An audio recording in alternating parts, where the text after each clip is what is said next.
Guess who's back? Back again. Shady's back. Tell a friend.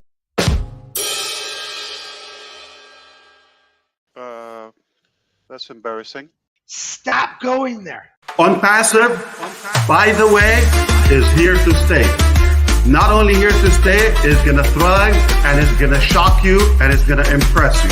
If you think it's a joke, if you think it's a prank, if you think it's a wishy-washy thing, you are damn wrong and you are going to be losing that bet, okay? Onpassive, blazing the trail, we're here to stay. No stopping us now, we're gonna pave the way. With innovation and technology, we're breaking through. Building a future that's bright and brand new. Changing the game, disrupting the norm. Onpassive revolution, it's the ultimate storm. From AI to automation, we're leading the pack, creating opportunities. We got your back, no slowing down. We're rising to the top. Onpassive's unstoppable. We're never gonna fly, empowering entrepreneurs, unlocking the potential. Together we're building, making dreams essential. Onpassive, blazing the trail, we're here to stay. No stopping us now, we're gonna pave the way. With innovation and technology, we're breaking through. Building a future that's bright and brand new. Changing the game, disrupting the norm. Onpassive revolution, it's the ultimate storm. From AI to automation, we're leading the pack, creating opportunities. We got your back, no slowing down. We're rising to the top. Onpassive's unstoppable. We're never gonna flop, empowering entrepreneurs, unlocking their potential. Together we're building, making dreams essential. Stop going there. Karma's a bitch. Hey, everyone, and how are you all doing today? I hope that you're all having a fantastic day. I hope the sound is good. Today I have to stream from the kiddos' room for a while because just a little while before the stream, they were doing drilling and it's like right over my living room. So it's very, very loud in there. You might hear some of it in the background, but I promise you it's not as loud where I am right now as it was before. So hopefully the sound is good. How is everybody? It's been a little while. I was sick. I am feeling better today, which is good. We have Chris here. Good to see you, Chris. I hope you're doing well. Wes is here. Hello, Wes. Andy is here. We have Mike E here. Why is my scroller not working? There we go. Mr. Level is here. Elves is always in it to scam it. Good to see you, Joe. And Violet is here. And Mark B is here. You don't even know what's coming? We might, though. We might know more than what he thinks. Jelly Snack says that she was getting dizzy from the video at the beginning. I did not edit that. They did that. That was a Bill Must production. And that was all their own editing. They meme themselves at this point, you know? Don't think you should reuse this intro? I know, you feel like you're in a fever dream, but isn't that what following Onpassive is like? Feeling like you're in a fever dream? You know? Yes, I'm glad that I'm feeling better. I was sick for like almost a week. It was pretty bad. I'm still not 100%, but I'm feeling a hell of a lot better than I have been over the past few days. Hello, Ella. Good to see you. So, few things on the docket today that I want to talk about. First and foremost is that the Recovering Hunbot did this amazing stream the other night that I really do want to urge everyone to go and check out. It's called Is Onpassive Collapsing? And she is talking about the Singapore office and the company and what's going on with it and how it's been struck off. That's all I'm going to say about it. So be sure that you go and check that out. The next thing that I want to do just quickly is I just want to have just a little basic little talk. You know, I'm going to be a basic bitch for a minute because there's just a couple things that I want to go over. You know, since it's been a little while since we've all been streaming together. And Marty, I just want to ask you, what the hell is this? Mr. Ash Mufareh, bad times are temporary. It will pass. Temporary? Really, Marty? Is that what we're doing? We can't spell check when we do our titles. You need to get Grammarly. It's a good thing that you put "it will pass." Otherwise, I wouldn't have known what you're talking about because it's temporary. And I know that might seem nitpicky to some people. I understand. And I know that some of you are probably like, okay, so what, Queen? Like, you've never made a spelling mistake before? Oh, yeah, I have. But I do try to check my titles. Usually if there is a spelling mistake in my title. Like, I don't know if you guys noticed, but the video that I did about the Onpassive OES, I called it the Onpassive EOS in the title. And that was because they fucked it up in the frequently asked questions. So I thought it would be funny if I screwed it up in the title as well, as kind of like a call to it, you know? Usually I'm doing that. I don't think that's what Marty's doing. And the thing is, Marty claims to be like this big marketer. He's kind of like one of the major marketers of Onpassive that they would all look up to kind of see what to post. You know, what's going on in Onpassive? Who do they look to? Marty. So if Marty's going to be putting out things, he should at least check the spelling, you know? Hello, Snaz says, doesn't the Onpassive AI catch and fix spelling mistakes? Didn't Marty use Onpassive products to make this? No, can't do that. Can't do that. But it's like, the word temporary is a word that my 9-year-old daughter can spell. She has dyslexia, but she can spell it. You know, it's just like spelling is global. It's just like the global thing, right? It's an easier word. You should know how to spell it. It just kind of makes everyone laugh when you put out stuff like this, Marty. You know, like if you're the one everyone's supposed to be copying off of, are they not supposed to check their spelling? And this isn't just an issue with Marty and his spelling. This is all the way through. It's also the spelling and the grammar of their user manuals. It's the spelling and grammar of the website. It's the spelling and that's something that you should be working on as a company, as a whole, right? Marty, there's only room for one dyslexic here, and that's me. Are you dyslexic, Jugs? You do pretty good. Like, I would have never known. Thank you, Violet. I hope so. I hope I at least make some people laugh during the day. Marty is a crap marketer, Alp says. I doubt he's ever sold a single thing in his life. I think that's what part of the problem is with Marty, right? Marty is a recruiter. And you bring up a good point that in MLM, some people are sellers. I'm more of a seller.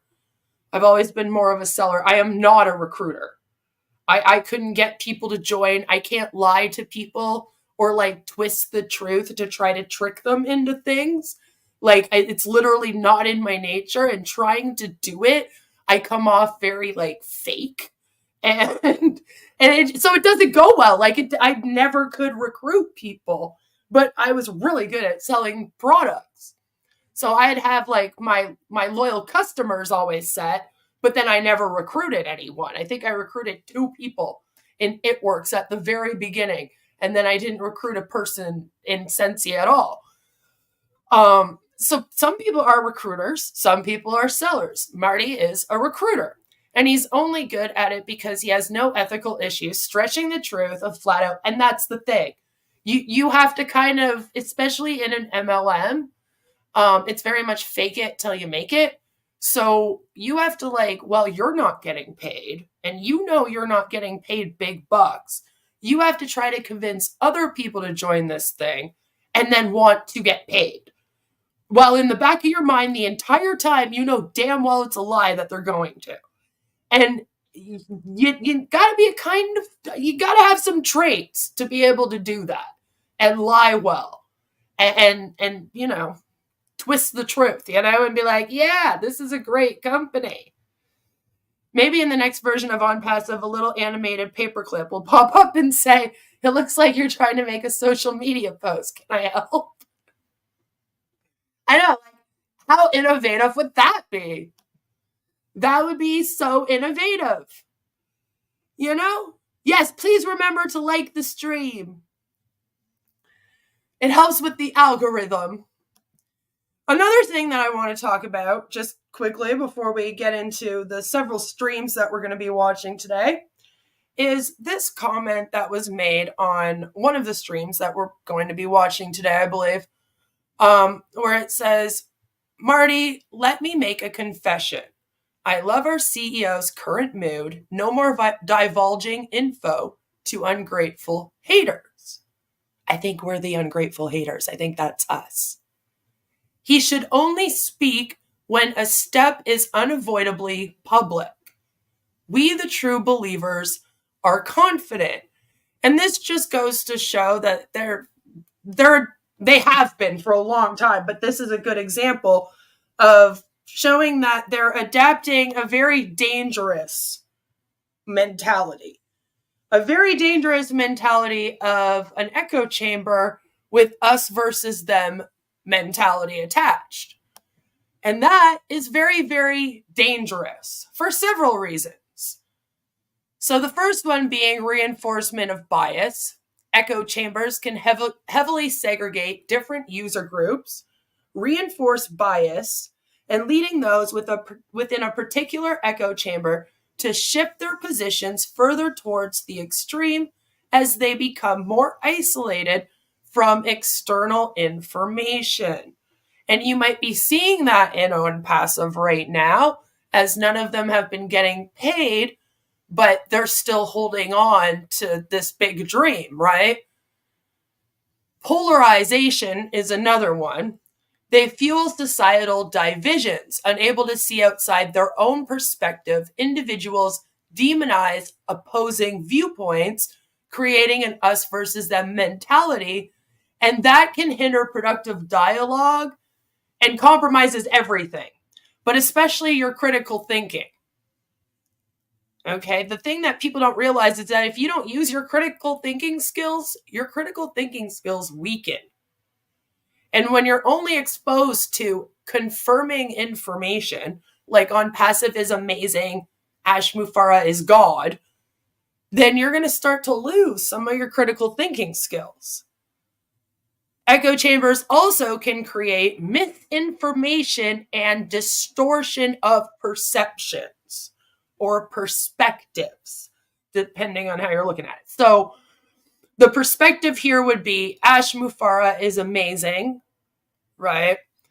The misinformation would also be that he's amazing and that this technology is innovative.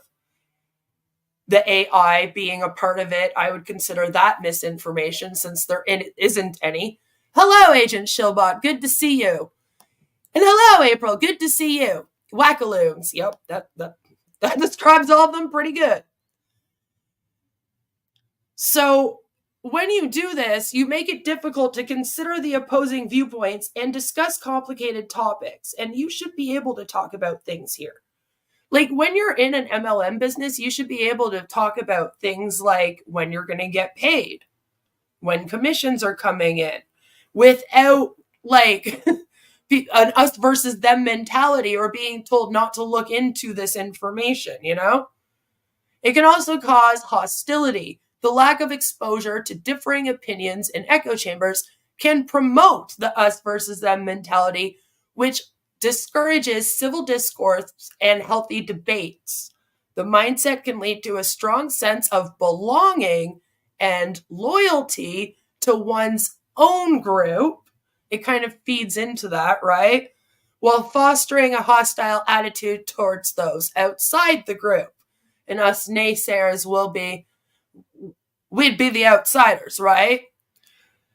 And if we're talking politics, it can also bring political divide. The phenomenon strengthens ideologies and creates a sense of us versus them, pitting one ideological group against the other and exasperating the political divide, which we already have enough of right now. All right, we don't need any more political divide in our world. While some studies suggest that collective intelligence, like peer learning within social networks, can increase belief accuracy, even in politically homogeneous groups, the overall impact of echo chambers and us versus them mentality can be quite harmful to societal cohesion and the free exchange of ideas. I mean, if you look at the whole culture of hustle culture, just look at the whole thing and it kind of does that, right? It's important to actively seek out diverse perspectives and engage in open, respectful dialogue to counteract these effects. And if you're in a group that is telling you not to do these things, you are in a cult. All right? It's very, very culty behavior to tell people not to research, not to use critical thinking, not to look into things for themselves, being told like the outsiders are evil, things like that. Everything about Onpassive is weird, Billy says. Yes, it is. Onpassive news is like Chinese whispers. Ash talks in riddles, and then Red, Marty, and Chris try and translate. The Indian leaders then regurgitate that. No wonder it ends up like crap. Right? It's like the game Telephone. Remember playing that game when you were a kid? And then by the end, the message would be completely distorted. It's just like that. So they end up getting it wrong a lot of times, or they don't know what's going on over there. I don't know why y'all are talking about Ash as the best person on earth. Yeah, I don't know. Also, this was a comment that was left recently on one of the videos where they say, "Sir, stop extensions." Because they're getting very, very sick of the extension. And we were looking at another one for O-Connect. And then someone responded, this was under Red's video, and it says, "I think you should stop receiving super stickers." So, again, Red, paid promotion, receiving super stickers, kind of looks like you are getting something monetarily for it. I don't know what this is, but it was posted up in their Facebook group.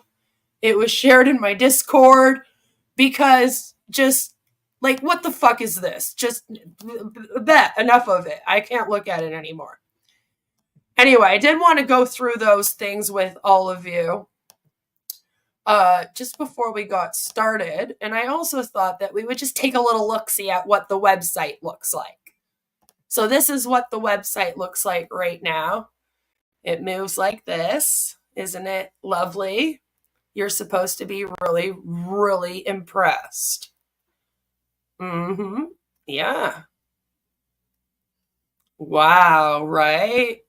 It's like dark blue and orangey yellow. Woo! For when Red gives us the recap, then at least we will know what it looks like. So, what we're going to be doing today, now that I'm done all that, is I have the last few really short Marty and Chris and Red videos that I would like to react to for you. There we go. Right now, I also have the video that Marty recently posted of Ash, where he's talking about why he started this business. I thought it would be fun to go through that. And then I have Ash's speech from the 360 yesterday. I guess it was at noon, and Ash was on it. So we're going to hear from him and what he has to say. So without further ado, the first video is just a Marty and Chris special. And it goes off to a great start. Hey, everybody. Happy Sunday. And It's not Sunday. Hello, everybody. This is going to be... Good job, Marty. Good job. Yes, all 8 minutes of it. Yeah, he was on there for like just over 10 minutes. Seriously, it was great. Short and sweet. I lost my voice, so Dawn's prayers came true. I don't know what I woke up this way. So one thing I want to say is, send me them company's going full instead. steam ahead. Keep the faith. Keep praying for the company. Pray for Mr. Mufareh. He doesn't have any anxiety about Onpassive at all. He's very upbeat. I'm turning it over to Chris. Well, that was what we were going to say. All right, I'm jumping in because Mr. DeGarmo. It is sped up. I do have to do that because they like to copy claim us. Obviously, you can tell his voice is a little off. I think because he was arguing with that donkey last night. But anywho, I do want to do a real quick shout out to Aseta. She's traveling to Africa. Her mom is feeling ill. She asked if we could say some prayers for her. And Williams School of Academy. Mark says, why does Onpassive change its website all the time? It's hugely annoying for anyone genuinely interested in reading about the company. I think it's to show something is happening, but it isn't. Yes, exactly. It's because, okay, it's that they're like, we don't have anything else going on, so we're just going to update the website every few days. It was supposed to be 2 to 3 times a week. But I think that they only update it like once a week now. So there's that. But also Ash seems to think that by doing that, he's being like innovative with the website. He's like, no other company has ever changed their website up like this. So I'm going to do it. And then I'll be the first one that ever had my website change every fucking week. But we've talked about it before. Like, I think people like familiarity when they go to a website like that. You know, branding yourself has a lot to do with that. So you should be using like similar thumbnails, for example, if you're branding yourself as a creator. Well, if you have a website, you know, you should have your company colors used on it, and then maybe don't change it up every 2 days. You know? Is it needs some prayers too? They're trying to get something done. Go on his Facebook. He'll Maybe. explain it to you. And Red today at 11 will not be doing Fun Day Monday, but Red has got an opinion. Go check it out after us at 11. You know, real quick, I want to reinsure what Marty just said. We had a slight conversation with Mr. Ash, or my brother Ash. See, that's the thing. That does show that he doesn't know anything about marketing, branding, any of that, right? A couple days ago, and we were talking about Tim Dillon and getting some things done. And like Marty said, right, that's exactly like it is. You know, when you go to the grocery store, they switch around a few of the aisles, and you're like, fuck, I hate this. I'm so used to it being in this spot. You go to the spot, it's not there. You're like, where did they put it? And then you feel like you're searching, playing like hide and go seek with the product at the grocery store for a minute until you find it. And then eventually you give up and just go ask them. You're just like, hey, you moved my product. Where did it go? It's exactly like that. So think about like people that have to go on the website and maybe they want to find a certain point, and then they go on the website, everything's changed around on them. He's very, very upbeat. He's very positive, and he wanted us to let everyone know how real this all is, and it's business as normal. He kept saying, real people, real company, real brick and mortar. And he wouldn't shut up about that, to be honest with you. He's really, really excited. I'm not telling you it's coming, it's not coming, it's this week, I don't know. But all I know, I'm going to explain to you right now how he made me feel. This is a weird story. This is a true story that happened to me yesterday. I had a busy Sunday. But I don't think that you make money based on how you feel. I'm just saying, like, is this a business, a movement that's all about how you feel? Like, you got to pick one. You know, Marty hates it. I cleaned my house. I decided to clean my entire house, got up early, did the live. I did that. I went out and scrubbed my entire RV, which took me like 5 hours. Big job. Then I decided, Marty's texted me, hey, what you doing? I got to cut my grass. In the process of sitting there ready to cut my grass, I heard a motor. Right. And I'm like, isn't that just what you're doing right now, which is waiting? I'm looking down the street, and all of a sudden I see coming around the bend in my street, it's 2 kids probably maybe a 12 or 13-year-old girl, and maybe a 7-year-old boy, maybe it was her brother, and they were riding this really cool go-kart that looks like they just got it. Chris, leave the damn kids alone. And I looked at the face of that little girl as she drove by, and she looked at me like, yeah. And I could see the excitement in her face. I could see the excitement in her brother's face. And I remember back in the day when I was a kid, I had a pretty good childhood, but, you know, one of my friends would get a new bike. And I think, man, wish I could get a new bike. And it was that feeling of like, oh, wow. And then next thing you know, a couple weeks later, my birthday came and I got a new bike. And that feeling.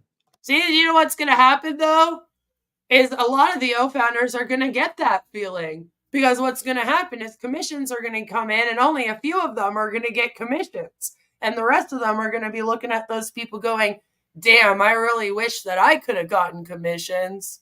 Of knowing how proud I was to ride that bike around, or that little girl's face. I could see it and feel it, how good she felt about herself. Now, that's exactly the same feeling I got when Ash was all excited telling us about Onpassive and things moving and grooving. It excited me. And then I thought about it. I remember there was times in my life as a childhood that, I wanted certain things. And then Chris yelled at her to get off his lawn. My dad said, no, you got to work for it. My mom and dad were very gracious to me and my brother, and we got a lot of presents. But I remember the times where he said, no, just because he got one doesn't mean you have to have one. My dad had a lot of sense in him. But I know what it feels like to feel like, oh, man, I was down. I was a little kid. I was upset. I was hurt. Why can't I have that? And they got it. But then I thought about it. That's part of life. And I really, really dug down deep in my heart yesterday. Don't ask me why. So then I was like, why is he telling this story? Does he want people to think about commissions like this? Like, what is this about? I was a little crazed yesterday. And I thought about that little girl's face that I just saw, that little boy or brother in that golf cart. That's how I want every kid to feel. That excitement. Not just getting a gift, but you could see it in her face. I wish I had a video of it like, yeah, baby, look at me now.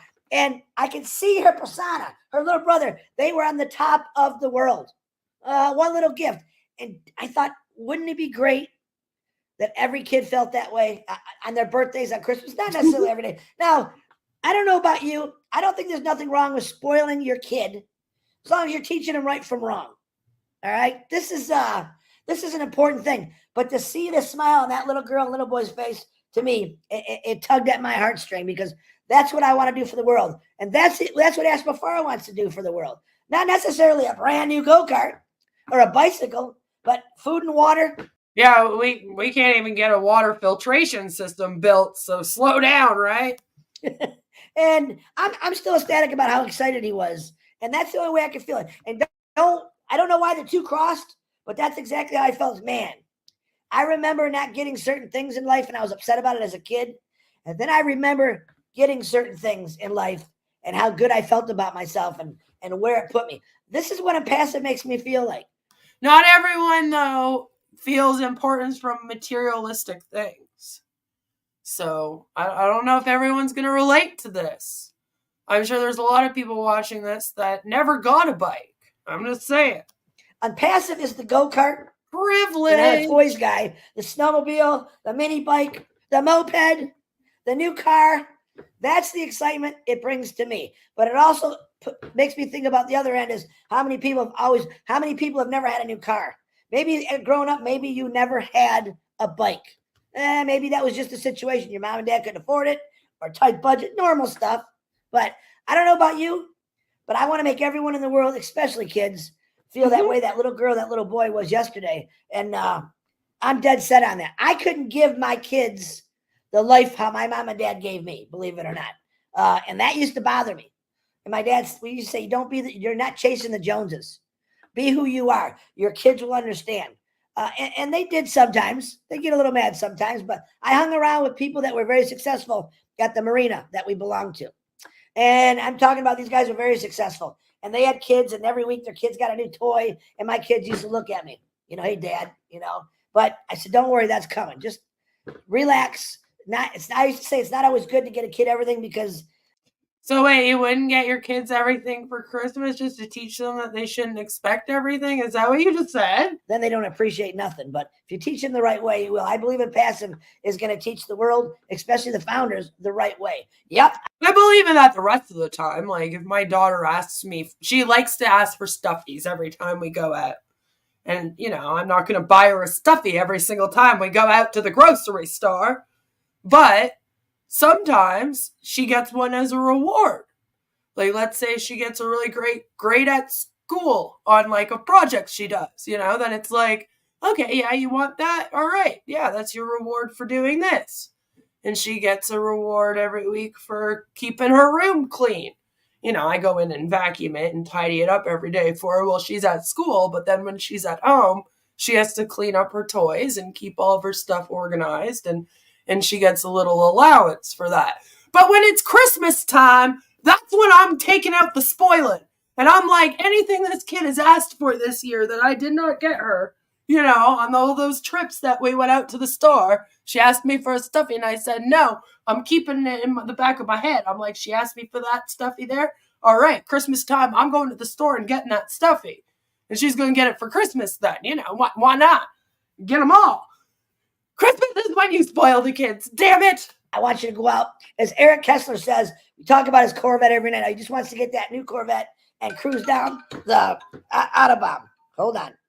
And hearing other people's dreams and stories. And you can see the lights in Eric's face when he's talking about that. Yeah, we're not well off at all. So what we do is we buy stuff throughout the whole year, right? What you do as a parent, even if you do have a lot of money, you should still be doing this as a parent, by the way, just to save yourself stress and all kinds of bullshit. For example, one time, didn't get paid when I was supposed to, and it was right before a holiday, and it was like, oh shit, what are we going to do? Well, it's okay, because for the, 8 months before that, every time that we had some extra money, we were buying stuff for the kiddo for that holiday, you know? So then it wasn't like a scramble. We weren't left without anything. We had a couple of things less than what we wanted because of it, but at the same time, she still got her holiday. Buy throughout the whole year. Look for when things are on sale. You know what your kids want. You know what they'll probably want for these holidays. So look for it. And then if you can grab it, like we buy Christmas presents in January. We'll be like, hey, this will be good for Christmas. We got an extra $20. It's $15. Might as well grab it now. It's on sale. Get it now. Then we hide it in the closet. And Hannah's not allowed in Daddy's closet. That's where everything gets hidden. Damn it, now she'll know. No, she knows everything's in there, but she's just not allowed in there. But like, man, I don't know. Buy your kids things for the fucking holidays throughout the year. Then you never have to worry. Already can't wait. He's like that little girl in that go-kart. Especially lately, okay? Cost of living went up. Cost of food went up. We're all paying like double what we paid last year for food somehow. So, it's time to budget, everybody. Yeah, when you're cruising down the Autobahn, I'll behind you my big old RV trying to catch up. So if you got to go to the bathroom, you pull over and you can use the bus there. But that's the excitement. That is what I got from Ash Mufareh the other day. He's so fired up. It was very nice to hear, to be honest with you. But I think he's been fired up for the last couple weeks. Everything he's going through, he doesn't whimper about anything. He just keeps going forward. And that's what I'm asking all of you to do. I really can't stand their, all the stuff that Ash is going through for us right now. Oh, everyone's just so mean to him and putting him through so much. And all he's trying to do is save humanity. It drives me nuts. And like I said, Red Show today, he's got an opinion. Listen to what he's got to say. I know a little bit. It's very important. We all have opinions. We all have, we all judge, which we shouldn't do, but we do. This is that opinions video that I reacted to a couple days ago. If you want to go check that out, if you haven't seen it. But I'm going to tell you this. Judge me for who I am. Judge Marty for who he is. We're real, just like Onpassive. We talk from our... See, and that's the problem with this, is that It's like if Ash doesn't want to do this job, he could always step down as the CEO. The issue with Onpassive is it's not like normal businesses, right? There's no shares. There's no shareholders. There's no board. You know? So they can't vote Ash off of being the CEO. You know what I mean? So, unfortunately, he's kind of going to be the CEO. But it's like, if he doesn't like to do all of this stuff, he could always step down. No one's forcing him. Not one person. Heart, just like Onpassive. It was built with a heart. And a lot of people still don't understand that. And I want to let you know, Ash Mufareh, that's what he drills into us. Mordecai. This company was built with a heart. We're doing things no one's ever done before. And we're going to change the world together. Not one individual, not two, together. Millions of people are going to change this world through Onpassive, starting with. Right? It's like Ash started the scam. Ash wants to steal this money. So quite frankly, motherfucker can work for it. As far as I'm concerned. All right? You work till your hands bleed. Bitch, I don't care. Like, you're a scammer. What, like, who are you to then come out here and be like, oh, all the hardship I go through. And do you know what? Like, it would be one thing if they just did that. But I think it bothers me extra because he very much asked for that. He has come out here and painted this picture of him like tirelessly working for all these people, and big corporate and Mark Zuckerberg and Elon Musk are all trying to stop him because they're like, this man and his technology will take over the world and then they'll save humanity, and then what will we do? And it's like, yeah, okay. And like, he asked for the pity. So now when they give it to him, yeah, it irks me, but I think it really irks me because he asked for it. He came out here with his sob stories. With your community. Now, if you got a birthday today, happy birthday. I want you to stay excited. I want you to think back as a kid, something that you got. Harold says, please, please, please pay attention to the fake $97 refund.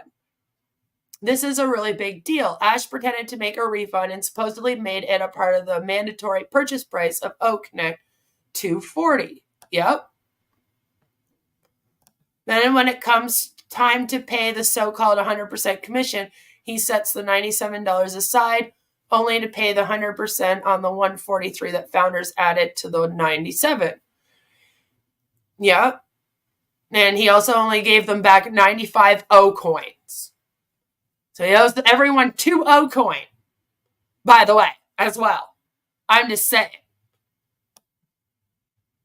I'm not even sure how I still don't understand how they're getting commissions. Like, they're getting commissions off their own sale of OConnect to themselves? Seems weird, but okay, you know? Like, I don't know. They haven't explained it anymore. You can only use at the most 10 O coin for a mandatory OConnect activation? Really? Huh. Wow. I didn't know that.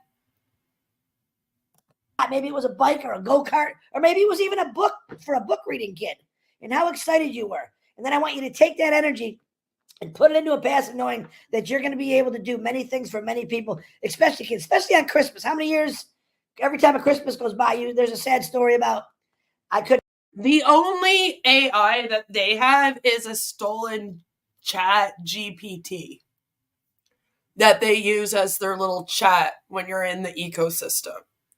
I've shown you guys that before. It's a little robot thing. We joked it was Al. But that was like made with their open source codes and plugins from the basically they stole the chat GPT bot thing, programmed it with a few Onpassive lines. You can only really ask it about the products, and then it has the same generic answer, you know, every time. You can't get any information otherwise.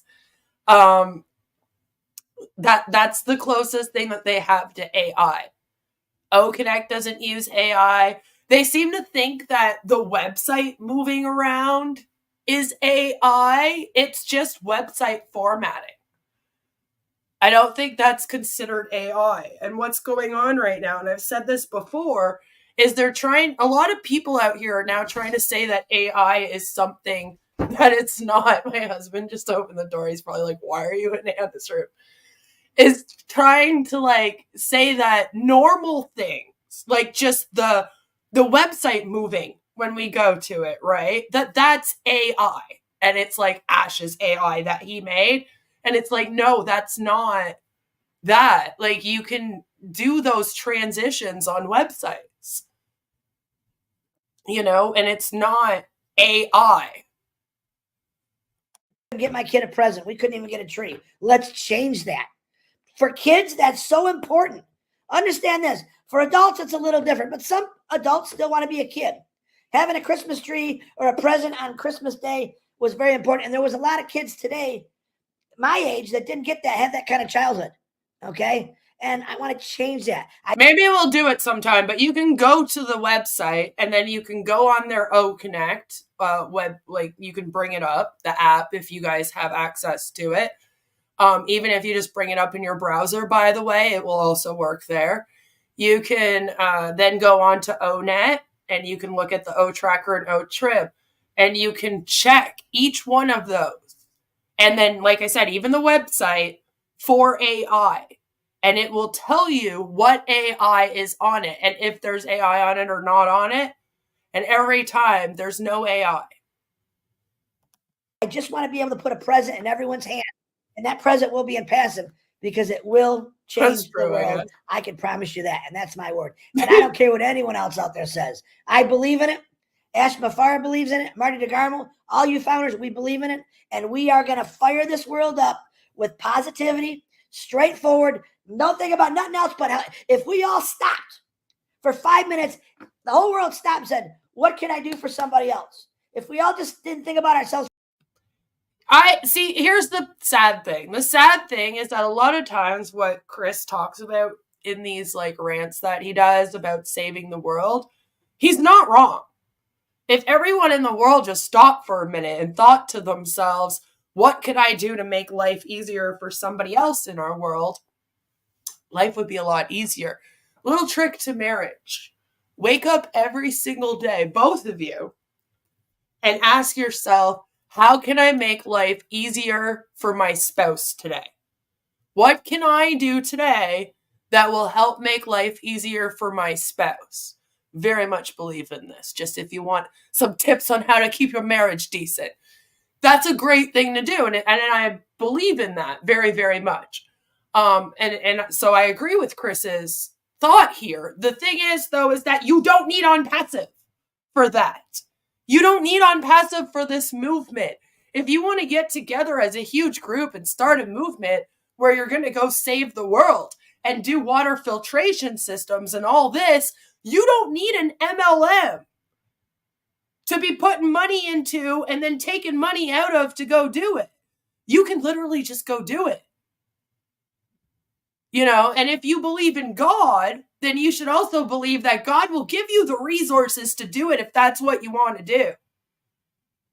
Right? You don't need a man like Ash. So it's kind of sad because it's like, I like the idea of a big group of people getting together, trying to make our world a better place, but not with no MLM, you're not going to. And not in 1 year, within a year. And that's the thing, is that it takes a lot. We've talked about it before, like what it would take to actually end homelessness in our world and the layers and different issues, societal issues and issues with mental health and addictions and other issues that you would also have to solve in order to solve that issue. Do you know what I mean? Everything's like a domino effect in our world.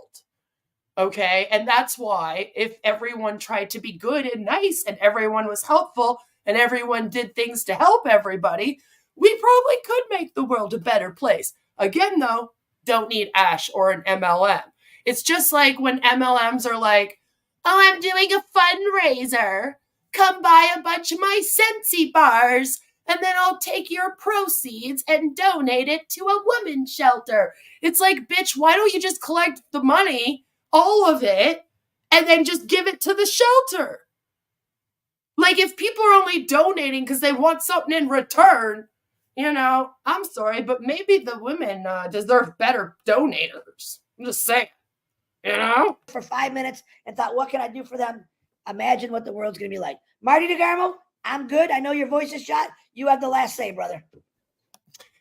Harold, are you somebody that is owed $97 of a refund of this thing because you've left?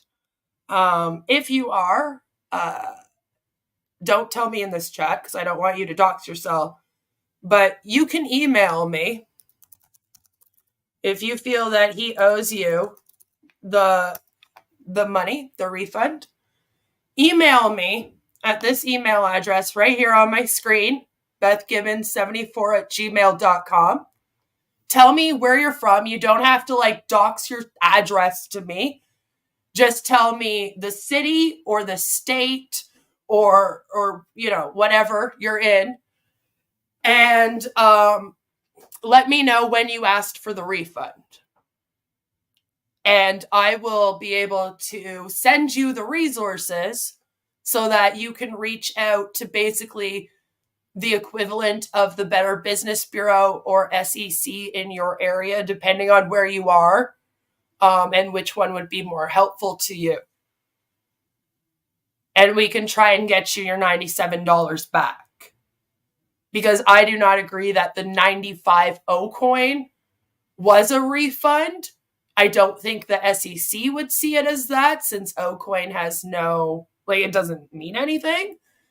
It can't be exchanged into US dollar. Therefore, I don't think they would consider it real money either. And I'm sure that wherever you are has to have some kind of law where we could get you your money back. So email me and let me know. And then I can give you some steps on how you could go about getting that money back.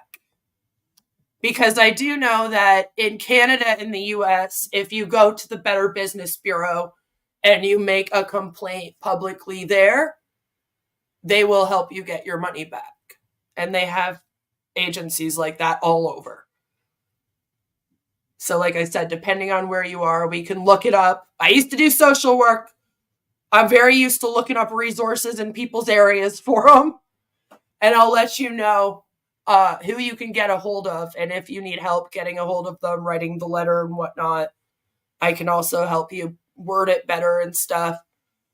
I know I don't talk that great, but I promise you I write a lot better. And we can make sure that you get that back. Because we have gotten refunds back for people before. Thank you, everybody. Remember to pray for Dawn. She doesn't feel well. She had to go back to bed. So, love you all. I wonder if they have the cold I had. Place. I wouldn't be here if I didn't think so. I almost lost my voice. Changing. We're about to change the world. Thank you, Chris. Thank you, everybody. And see you later. So that was like a really, really short live. And I understand that Marty was ill. So I was like, you know what? Maybe Marty was ill and that's why it was so short. But, you know, there wasn't a lot to really talk about. So after this went, like, live happened, they went live, they did this. Later on, there was a video posted. And it was a video of Ash. And it is called Ash Mufareh, The Reason Onpassive Was Created. I guess we needed a reminder. And why do I do this? Whatever you do in life, you do it for a cause, for a reason. You have a motive. You have something that motivates you. I am not motivated by money. It happened that they just finished a dinner, and I use the analogy. They were just wrapping up the dinner, very nice. And I said, would you be interested in listening to more food now? Or do you want to like consume more food? The answer is like, they're like stuffed. If we talked an hour earlier, they would have been hungry. All they want to talk about food is food.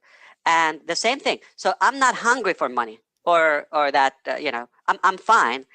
He was fine in this moment because he had already pocketed $108 million from everyone and bought himself groceries, put money into crypto, There's $1 million in crypto in an account he has. That's only one of them, by the way.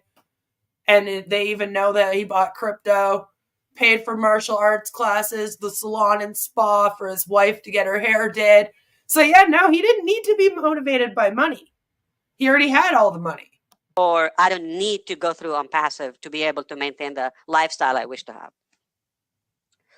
And it's that simple. So my drive is not money. In fact, if I am driven by money, I wouldn't have the energy, the passion to work 7 days a week, 365 days a year, almost the slowest day in my life, like 14, 18 hours. Okay, some days it connects to the next day with all the, obviously, it's not easy. It's, Yeah, Critical, I've been going through Canada's. it can get frustrating sometimes. But when you're on a mission to make an impact on others and they hold you accountable, or they have faith and hope and trust in you, they put their entire faith in you. So this is basically Ash explaining how he manipulated everyone. Notice how he says, oh yeah, when you do this, and they all put their entire faith in you. I bet you this is his O face, by the way. This right here? Yeah. You're welcome for that. It's above and beyond my personal scope. It is way bigger than what about her or him or that family that can count on me. It's shameful for me to let them down or disappoint them. So the drive is massive. I can give it my life. And it's much more rewarding and fulfilling than just like piling that wealth in one bank account. It's, to me, it's TAST List. In fact, I would probably feel bad because I know it's at the expense of somebody. Somebody has to pay for that. The typical business structure. And as I often say, most businesses, what they do, this is ABC business, okay? The least amount of money, the easiest, simplest way to get the task done, the fastest amount of time, or the least amount of time. So less in. The ABCs of business, everyone. And the most they can get out of it in dollars or money. Called ROI, return on investment. They want to put $1 or a day, they want to get 70 in return. They want to get the most. It's completely different. That's not the measure. That's not the criteria in Onpassive. The way we look at things, what's the most value we can provide? How much impact can we make on humanity? Regardless of the cost. Always be closing. ABC. That's the answer, right? Right. How long it takes, the Right. sacrifice, or the energy or the effort. Doesn't matter. What matters is how much value can we provide. He was actually talking about Kiss. You guys remember my Kiss stream where he's saying, like, do it in the simplest way and stuff? Yeah, technically that's what he was actually talking about. Remember, business genius, everyone. And to complete the concept here, I'm very convinced that nobody will take away from my wealth. Nobody. You're going to have enough. There is enough wealth for all of us. Oh, but I thought that you were No in matter it how for much the money. So what the fuck would that matter, right? You're only in this for humanity. Take, she takes, they take, I take, doesn't matter. There's enough abundance and prosperity for all of us. The difference is the distribution of that. Okay. Wealth, how it fluctuates, and the fairness of that distribution. Up until now, I don't know anywhere that is fair. I'm glad that you brought that up, Ash. The difference between your business and real businesses is the distribution of wealth. You're right. See, in real businesses, the money flows down from the top to the bottom. In an MLM or pyramid scheme, the money actually flows upwards. Right? Not Usually you get paid by the people above you. They're the ones paying you. When you're working at an office job in big corporate, You know, it's your manager making sure you get your money. It's not you making sure your manager gets paid. Right? Not in the church industry. It's not even fair. Okay? As close as it can get to God is corrupted. Okay? So it's never fair. And governments, you tell me about it. Okay? So it's not fair. And we can do something about it. I want to win with people. It's more fulfilling. It's more impactful. And that's why we're so strong about our passion. We're very, very, determined that this is a winning game. We're going to win together. At least those who decided to win with us. If you decided to come and win, don't worry about the mechanics. I believe success with people or in the people business, 80% psychology. What? 20% mechanics. Leave the mechanics for us. You just make a decision. 80% psychology, 20% mechanics. Like your business is 80% just thoughts and 20% real? Yeah, okay. Put a big smile. As Marina was talking, expand your thinking and your dream. It's one life, it's short. Don't settle for mediocrity or silly stuff. Set your life for big, bold dreams and go for it. Yeah, don't settle for a company that makes you wait around for 9 months before they give you your commission. Go find a better one.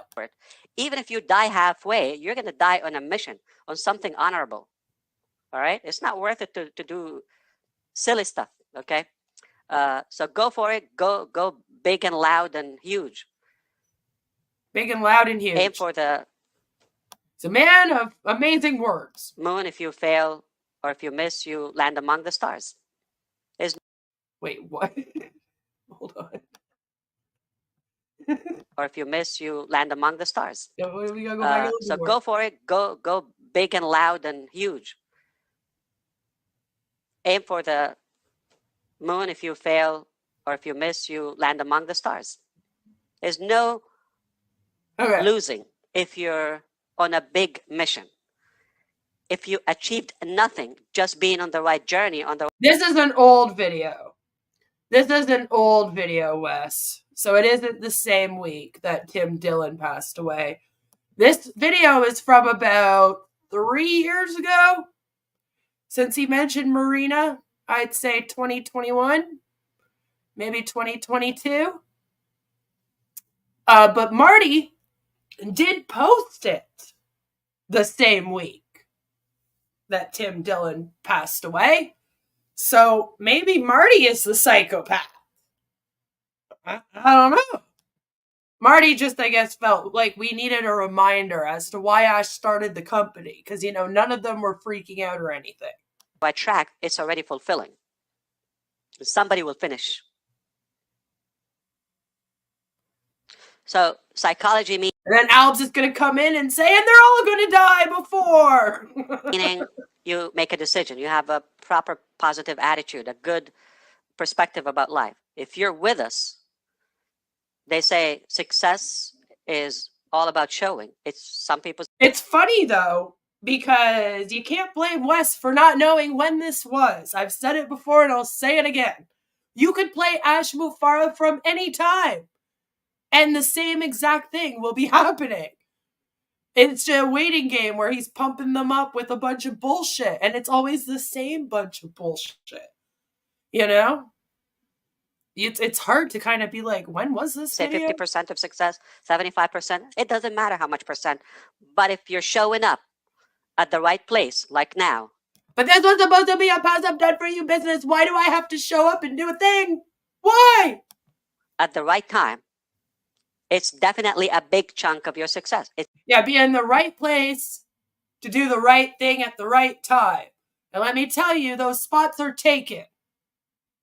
All right, those spots went to Marty, Chris, Red, Michael Williams, Dan Street, Mike Ellis, Comfort Kunfor, Julie Wynn, etc. Lynn Nakamoto, etc. Those are the people that made it in first. And that were in the right place at the right time. Or, Michael Williams knew him from Telex Free and then followed him to GDI. And then they all met at GDI. And then they all decided to start this scam together. It's only a matter of time. You don't want to be too busy and consumed in energy, a lot of noise on the wrong direction, because you're never going to get there, and you're going to hurt yourself and may hurt more people. If you're what do you know about hurting people, Ash? on the right track, with the right people, with the clean purpose, no matter how much you accomplish. You can say that you have a clean purpose all you want, but this entire thing started off on a lie. Right? That's why you're being sued. And it started off with fraud. And it started off with manipulation. And it wasn't off to a great start. You are winning because you're on the right track. The positioning, the direction is already clean.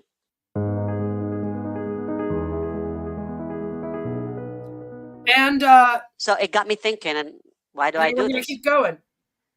Whatever you do in life, you do it for a cause, for a reason. You have a motive. You have something that motivates you. I am not motivated by money. It happened. Oh, no, he does play it over again. All right, I thought so. I was like, I'm pretty sure then it just plays over again. But hold on, let me just make sure. Yes, it just plays over again. You know, in case you didn't hear it the first time, Marty puts it on there again for you. So that was Ash Mufareh doing his big old speech. His big old speech telling everybody why he started Onpassive. Not for the money. And I think that's the part that they were all supposed to listen to. The part that was like, not for the money. My name is Ash Mufareh, and I'm your friend. Yeah, because his name is Ash Mufareh, and he's not here for the money. It is very strange. And it's very strange to me. Like, I have to wonder, did Marty have that clipped? Like, is he clipping Ash? Like, we're clipping Ash? Like, it was a little bizarre. I was like, I don't even know when this is from. It sounds kind of familiar. So, like, I don't know. The recovering Hunbot and I could have reacted to it when he said it. I don't know. But I'm like, I don't know when it's from. And, like, does Marty just have, like, these clips of Ash? Like, whenever he starts questioning the business, he just goes and watches some of these clips, you know? Is Ash a secret communist? Sort of. You know? All the founders now saying they're not in it for the money, right? When money was a very big part of this company when it first started, it was all about joining so that you can have generational wealth, and joining so that you could make passive income. Or like Sherry says, income while you sleep, you know? That's a small horn on that unicorn, yeah. So we're going to take our commercial break, and then when I return, we're going to hear from Marty and Chris and Red. They did a quick little video together the day before the 360, and then we'll hear from Ash on the 360. Their 360 was, I mean, they just repeated everything that they said the day before pretty much, and then Ash came on. So I didn't think you guys wanted me to react to the entire thing, so I just have, like, Ash on there. Our friend Mike Ellis. I'm Mike Ellis, by the way. He was never in Onpassive for the money. He just wants to help one person to make a difference. Yeah, right. Himself, right? He just wants to help himself make a difference to his bank account and his wife's hair. Ash and the founders aren't communists. They just think they have gotten their fair share of everyone else's success. Which is actually what I've found to be true for most, but not all communists. They're not communists. They just think the exact same way. We'll be right back after a message from our sponsors. And then we're going to hear from the three amigos, as they call them. And then Ash, who finally made an appearance. Today's video is brought to you by... Do you have a berserker demon? You may think that's a strange question, but I've dealt with berserker demons. What's a berserker? The word describes ancient Nordic warriors who fought with uncontrollable rage. This is where we get the expression, he was so angry, he went berserk. In the days of Vikings, berserkers would enter a trance before battle to get supernatural strength. They fought with a frenzy. Sound like someone you know? As we say, they lose it. Explosive anger can come from frustration, feeling disrespected, trauma, mental and hormonal issues, and drugs, but uncontrollable rage can be demonic. As an exorcist, I've dealt with berserker demons. If you've got one, you'll need more than anger management therapy. You may need an exorcism of a berserker demon of anger. That's inhuman. I'm here to help at boblarson.org. Whoa, looks like you got a bit of a tangle in your dangle. Did you know that more than 8 out of 10 hose owners die each year? Not anymore. Hey, turn me on and watch my hose get huge. My mom always told me I was a grower, not a shower, and boy was she right. And if you squeeze me in the right spot, all my raging fluids will come flying out of me, and instantly I'll retract to my small, natural, convenient size. Amazing! Oh, yep. Shout outs to all my flowers and growers out there. And just like a real snake, it can contract and expand like an accordion. You know, we really wanted to name it the Snake Hose, but that's the title of a gay porno. I mean, I've never seen it, but lizard's close enough. This is my next door neighbor, Sharon. She didn't know I was filming her. She also didn't know I had my hose in my hand, too. If your hose weighs more than 15 pounds, I feel sorry for you. You see, women prefer light, dainty, petite hoses. You don't want to be walking around with a big honking nanner. Oh, Sharon. Whoa, watch the whoa, don't get it caught on the thing. Whoa. Hey, buddy, watch where you're going. You don't want to end up like that guy, still using a standard hose, not going anywhere, and he's fucking bald. Fuck! Look at my hose, people. Oh, yeah, it's growing fast, and it's not kinking up anytime soon. Now, I don't know who lives here, but it's time to wake up. Behold, the full length and girth of my hose and its full potential. Hey, can't you see I'm filming a commercial here, you fucking asshole? Wah! Take that, fuckboy! No one fucks with my hose! The lizard hose is about $30. You get 25 feet. That's like, just a little bit more than $1 per foot. Now, fuck it, we'll give you 2. That's 50 feet. Get fucked. Come on, touch it.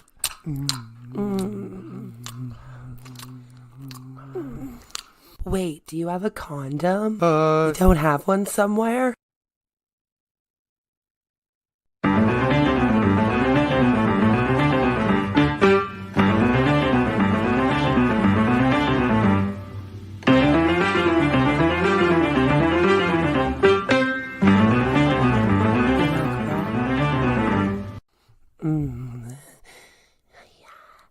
Yes. Oi, excuse me there, sir. Do you have these directions? Sure, you just go down that way and make a turn. Don't let her know that your dinger is almost a no-go. Get Tiny Dinger condoms to you discreetly. It's very important to choose the right size, so make sure that you get your tiny size. Don't be caught without a condom. No. Get Tiny Dinger condoms, a YouTube streamer's favorite brand. Located at your local CVS, pharmacy, Rexall, Shopper Drug Mart, Walmart, and in your favorite streamer's nightstand.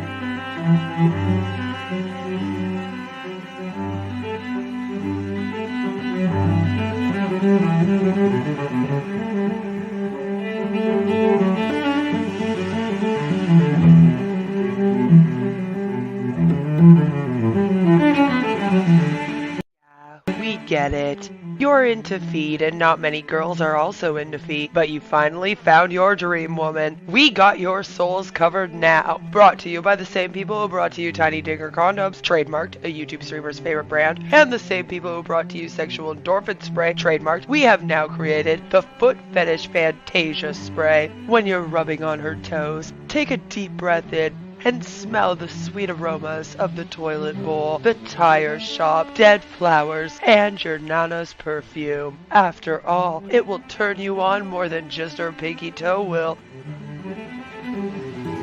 This little piggy has been to the market and grabbed themselves a bottle of the foot fetish Fantasia spray, trademarked. It made it so much easier to wake to my ex-girlfriend's feet after she posted up her beach trip vacay photos. Grab your bottle now and make that nasty foot fragrance vanish just like a ghost. Located at CVS Pharmacy, Shoppers Drug Mart, Rexall, Walmart, Kmart, Chaz R Us, and in your favorite foot fetishist nightstand.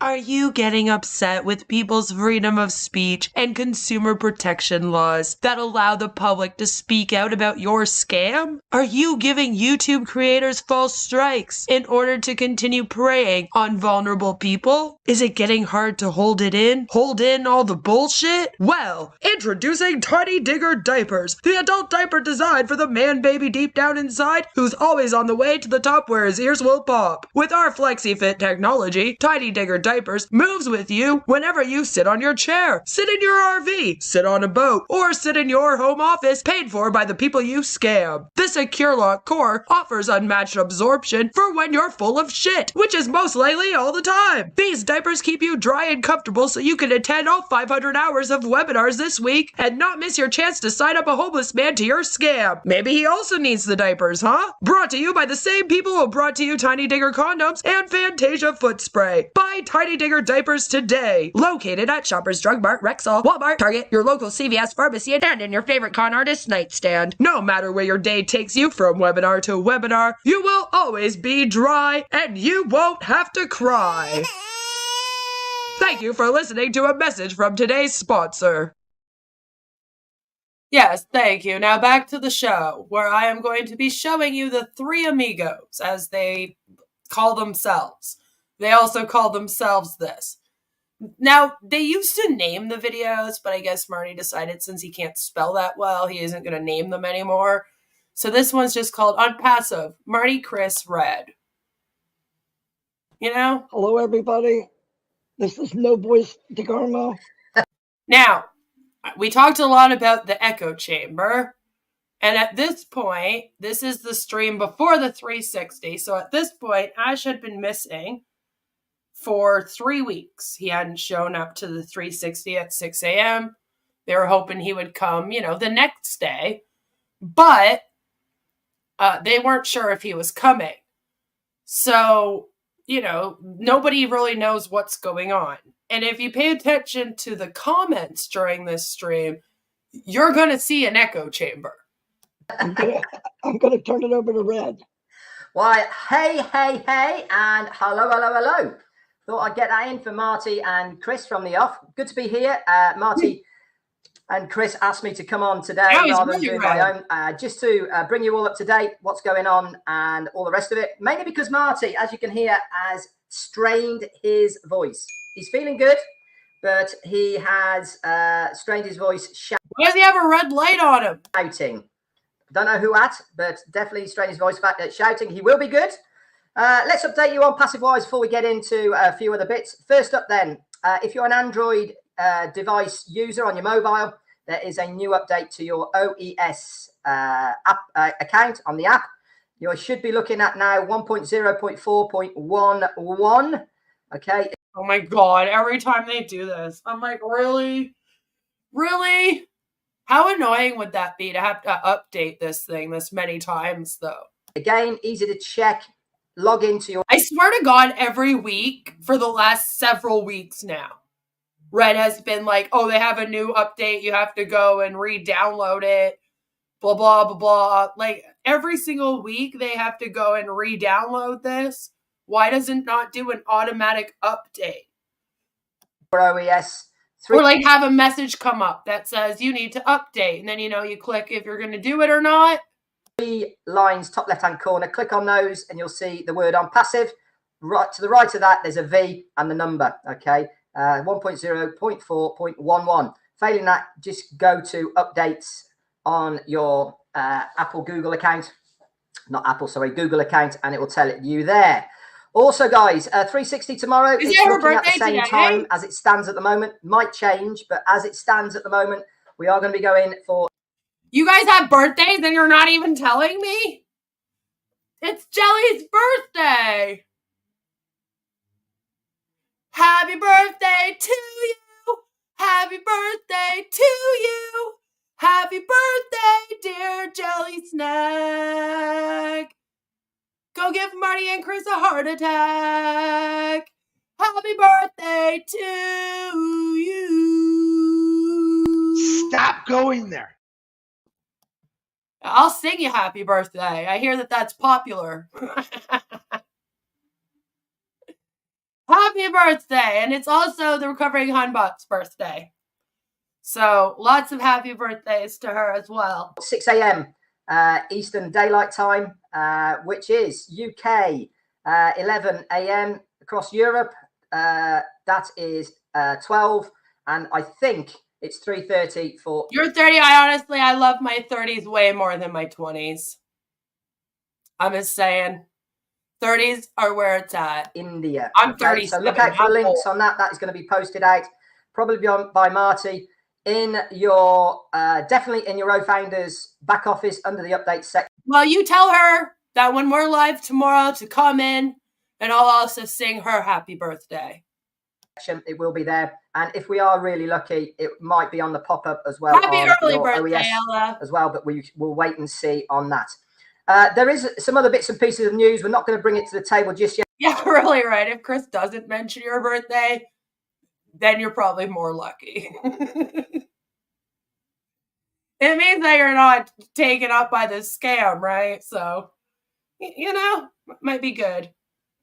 Might be good. We want to get a few things clarified first before we bring you that news. And in fact, we're quite confident that the corporate company are going to bring that news to you. So if you are seeing stuff out on social media, just hang fire a bit, guys, okay, for the official bits and pieces for that. So let's talk about size. Now, I know this... Like the size of Johnson's? Is of interest to Chris. You can see he's suddenly sat up. It's something that he holds very dear to himself these days, is size.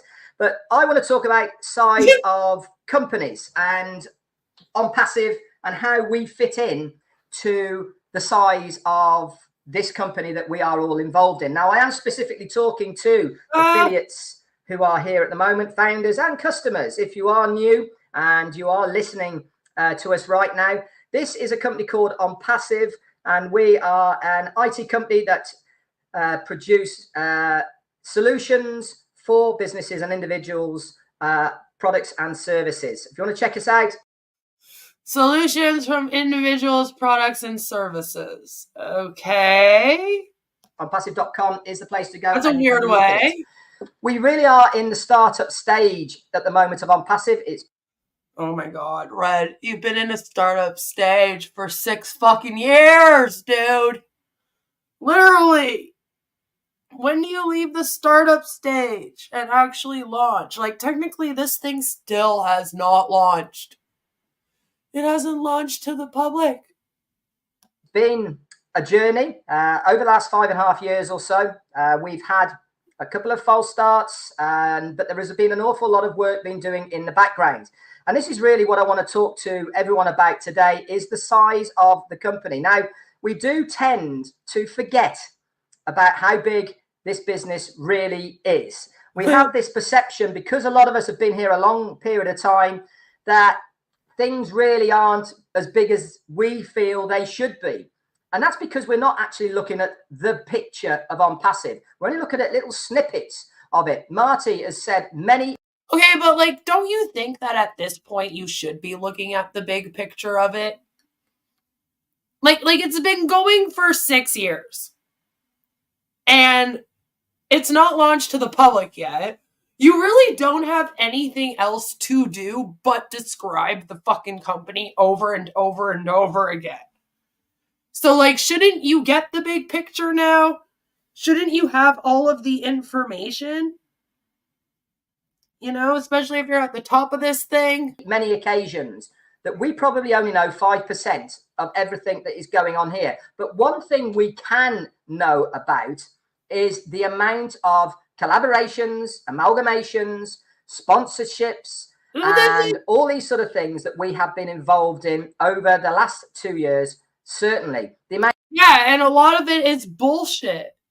A lot of it is bullshit, Or you have to hide behind O Media to get attention if you're in like Dubai and it's Dr. Susan and Muhammad Kamal that are going to all of these events on your behalf.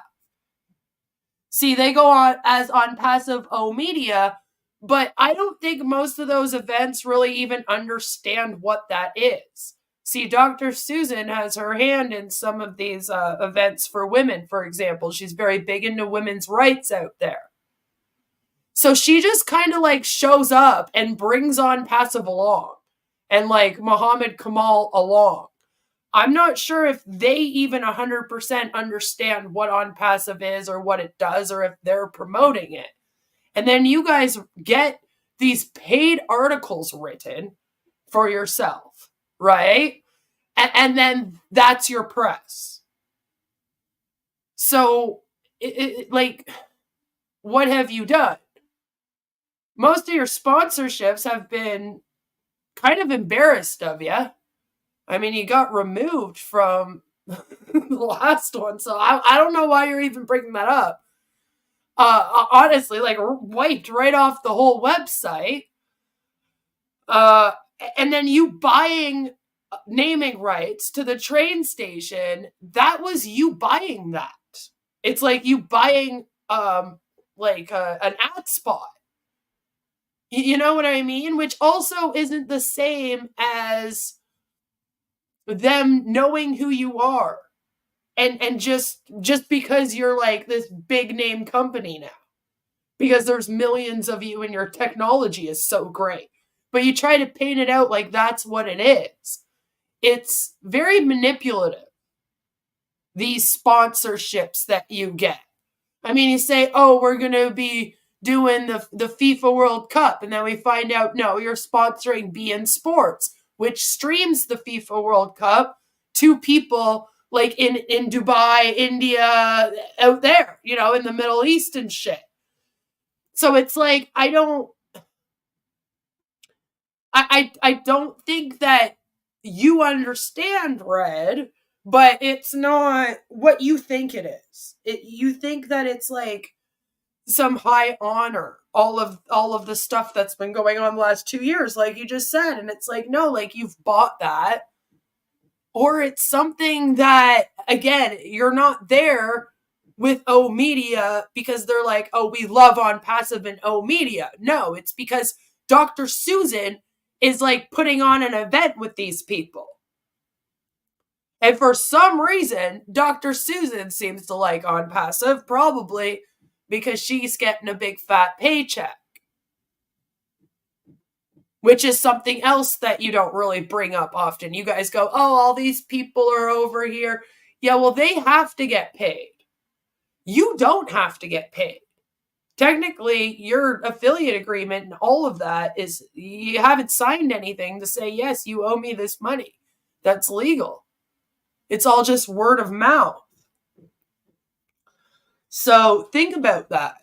Of events that we have been involved with. I mean, GITEX, November of last year, what a huge event that was. It is the largest startup tech trade show in the world, held in Dubai last year. Not quite sure where it's going to be this year. Onpassive won the best staff. You basically paid for a booth there. You made a booth there. And then, yeah, you won the best booth. But that doesn't mean much. You didn't win the most innovative company. You didn't win best technology. You didn't win any, you just had a pretty booth. That would be like getting a fucking award because your website is pretty. It doesn't really give you, it doesn't help legitimize this, you know? And in the auditorium where it was, this gives us a lot of leeway, by the way, for next year's. It means we get bigger area. It means we get better positioning, all these sort of things. But we were... Her last name is like El Kalini. I don't know. I did a video on her. Mentioned a huge amount from GITEX all over the globe. Many press releases all about us in there. And also, guys, if you ever did see press releases that you have paid for. Again. All right. It's not like out there all of a sudden they were like, oh my God, what's this amazing company? We got to go do an article on this. No. You literally like call the press and you say, hey, here's some cash. Can you please write an article about this? And they go, okay. See the stand that was there. If you remember, our very own CMO Mohammed Nassar was the guy that was heading all that up. A lot of tech went into to produce that stand. They were there well over a week, putting it all in. Oh my God, a lot of tech went into the stand. Yeah, you had some cool lights. There was like a light show. That has nothing to do with Onpassive technology. And then there was some video playing. Again, if it was a Bill Musk production, it wouldn't have been that great, right? That's not major technology. Having a booth that has some videos playing on it on big screens with a little light show going on. I mean, it may have looked pretty fancy there, and that's maybe why you won, an award for having a pretty booth. But that doesn't say anything about the technology of Onpassive. Okay? OConnect didn't give you that. You weren't playing the video on OConnect. OConnect wasn't running the lights. Okay? So I don't know how, those two things don't have anything to do with each other. That's just like being like, oh, the website's pretty. That must mean that the technology's good. It's just, that's not how people think. Right? Most of O Media's press releases were written by themselves. Some of them even have the errors to prove it. And paid for as adverts in local newspapers. Yes, and I believe that the Recovering Hunbot has covered several of them. And they're not written the greatest. All right, maybe in future here in the next week or so, we'll go read some just for fun because they're kind of funny. Some of them are kind of funny. But, that's what I mean. You pay for that to be there. It's not the newspaper going, oh, I heard about this really cool company that's run by this amazing man named Ash Mufareh. I'm going to go do an article on it. It's not the same thing at all. Ash is the first person ever in the history of the world to buy billboard space on bus routes, right? I mean, yeah, for marketing. I mean, they do ads on the buses and stuff here, but I don't know. It's not like that. Their award is like a child at kindergarten getting a gold star for their drawing. Yeah. And it doesn't really mean anything. Unfortunately, having the prettiest booth doesn't equate to the best business. But for some reason, they seem to think it does. They're like, oh, we won this award and we paid to be in the press. Look at us go. It's like, this isn't a flex. All touch screens, almost 3D advertising all over the place. The reason I'm just bringing up some of these things is to give you another idea of. It wasn't really 3D advertising. If you guys remember, I don't know, maybe I can look it up quickly. We can go through it again, but we've covered it exhaustively where we've looked at this presentation that they did. They were basically like bent screens. Okay. All right. Circular screens, if you will, with the video playing. The screens were not made by Onpassive.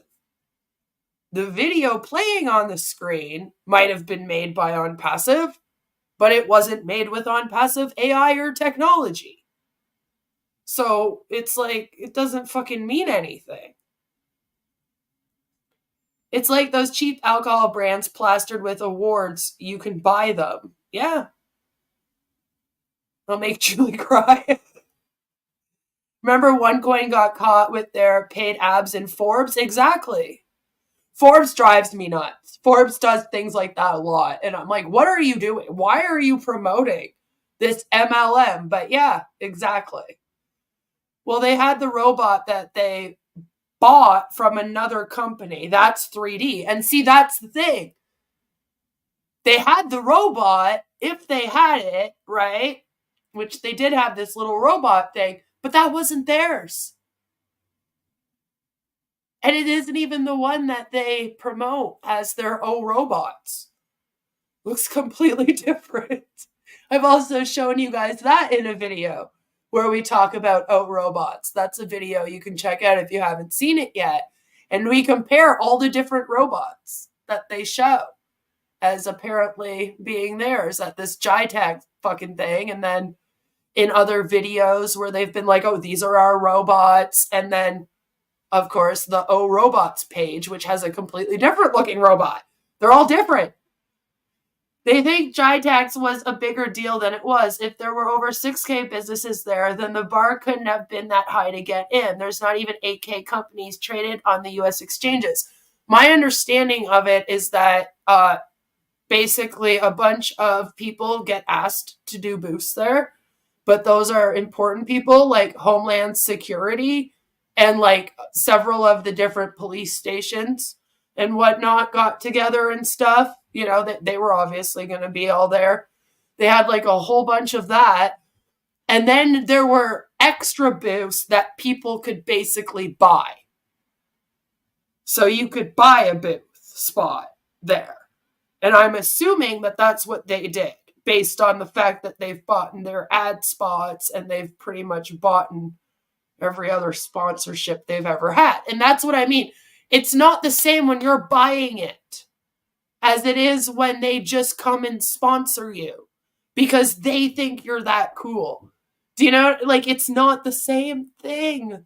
It's not like JITEX came to Onpassive and they were like, we really want you in this. Can you please do a booth here? No. They found out about it and they were like, oh, this would probably be a decent opportunity. Which, granted, yeah, it could have been if they actually fucking had what they claimed. You know? If it was a real business and they actually had everything, maybe it would have worked. I'm sure it worked for other legit companies. They probably use that every year to go and get some exposure, right? But for something like this, like we keep talking about, it doesn't matter. Because no matter how cool the booth looks, as soon as they get to the website and get into the EOS, everything's shit. So then they're just left with like these awful products and an tracker they can't even fully check out. And like an O-Connect that doesn't work and an ugly OES. So they're just going to be like, oh, well, this isn't what they looked like at their booth. And they're not going to stay there. You know? Onpassive to win best booth. How bad was it really that they could win? They had a decent booth. But not with their stuff. It wasn't their robot. Wasn't their screens. Wasn't their lights. They just knew how to set it up decent. How big this business is. All the advertising, Burj Khalifa, the big wheel, what we're doing in Cairo, what we're doing in Singapore, the offices. You want to talk about Singapore, Ed? In Hyderabad, in India. We know there's an office coming in Bangladesh. We know we've got other offices. IT exhibitions are plentiful. Yeah, there's all kinds of them. I think we even have one here in Ottawa like every few months. They're kind of like a job fair, but for like the IT people, right? Sometimes a bit boring, but companies attend just to get exposure. Founders think that Onpassive attending one makes them a tech giant, right? But like any of them could have gone. They weren't asked to go. As well, including the Burj Khalifa in Dubai. We know there's Singapore. We know there's Florida. There's also going to be other offices across the globe. Onpassive, as a standalone company, is huge. But there's a lot more to Onpassive than just... It's huge! What we see. Omedia, for instance, is a separate arm, plus included part of what Onpassive is, but it's also a separate company, and there's going to be lots more. Yeah, the big Ferris wheel that hasn't been working for like a year. That one. Yeah. That was a waste of fucking money now, wasn't it? These sort of things coming our way. Is it going to be beneficial to the affiliates within the business? You're absolutely damn right it will be. And I'm kind of like, Red, should you be listing off all the offices since they were taken off of the website? I feel like Ash is kind of trying to push them under the rug. Like, hey, don't pay attention to these. And then Red just comes out here and starts listing them all. Has it been like 3 years? Fuck, it was like a year when I first brought it up.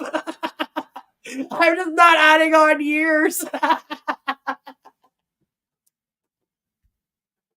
like, well, when I looked into it, it was like a year, but yeah, that was a few years ago, wasn't it?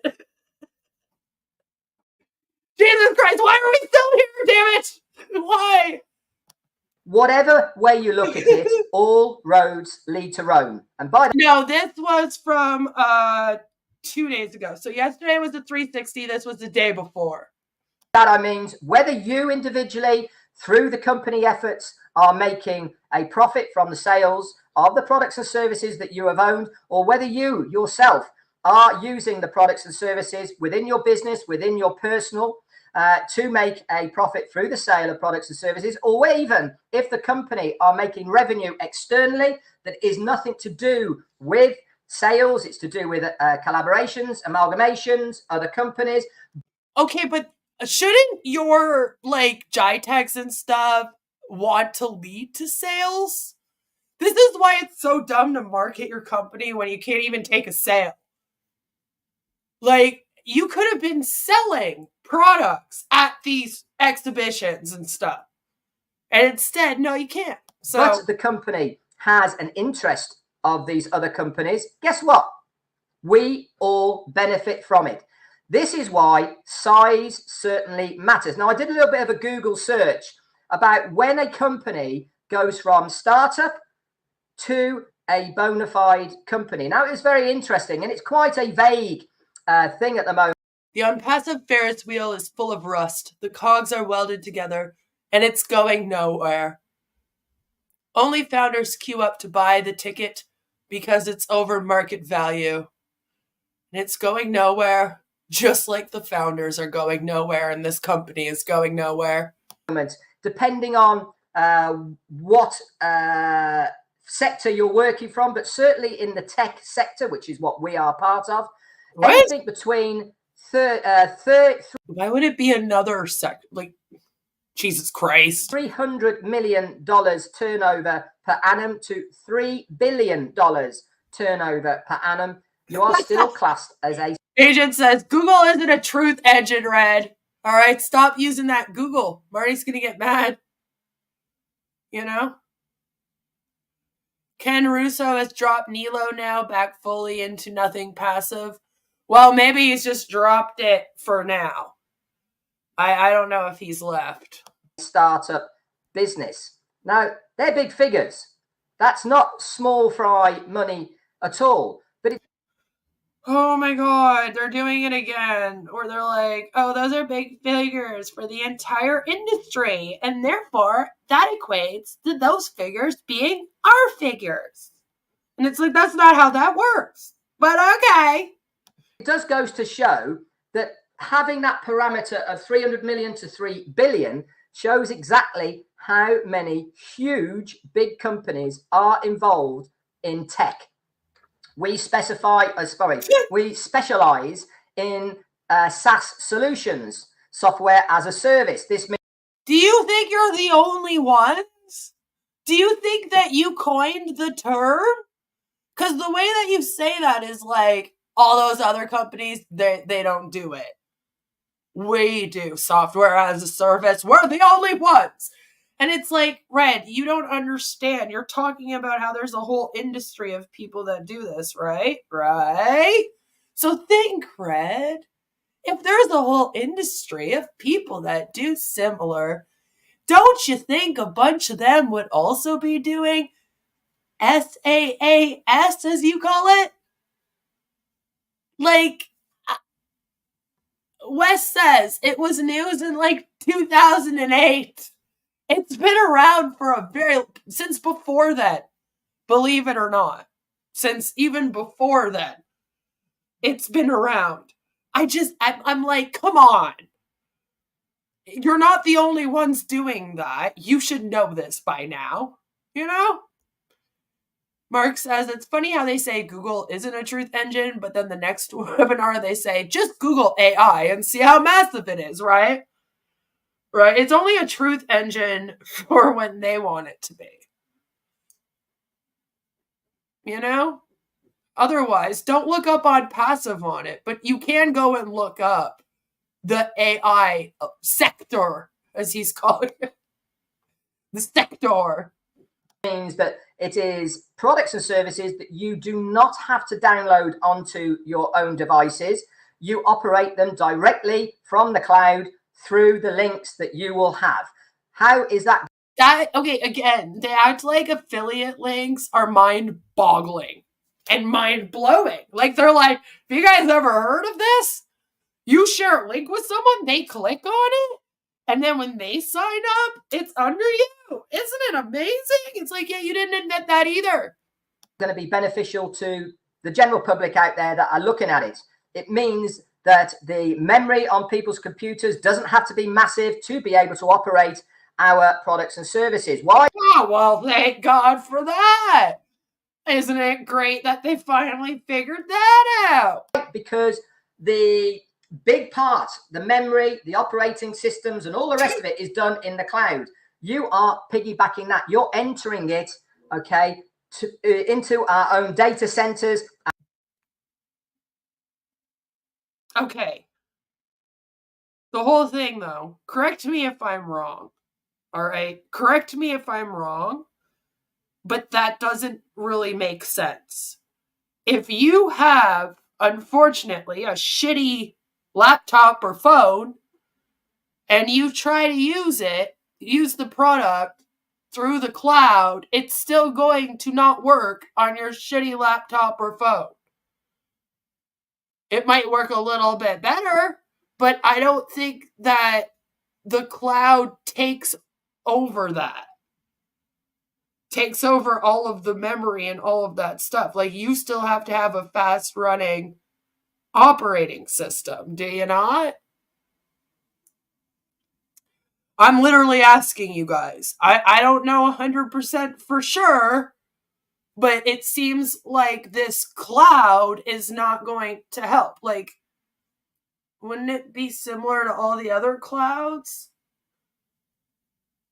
You know, I don't think that that's how it is. You still have to have a decent operating system in order to get those benefits, I believe. And then you are using our products and services. This is where we're going to really are shining right now in the products that Onpassive runs in the cloud on Amazon servers. We know about. One of our solutions that we have is video conferencing.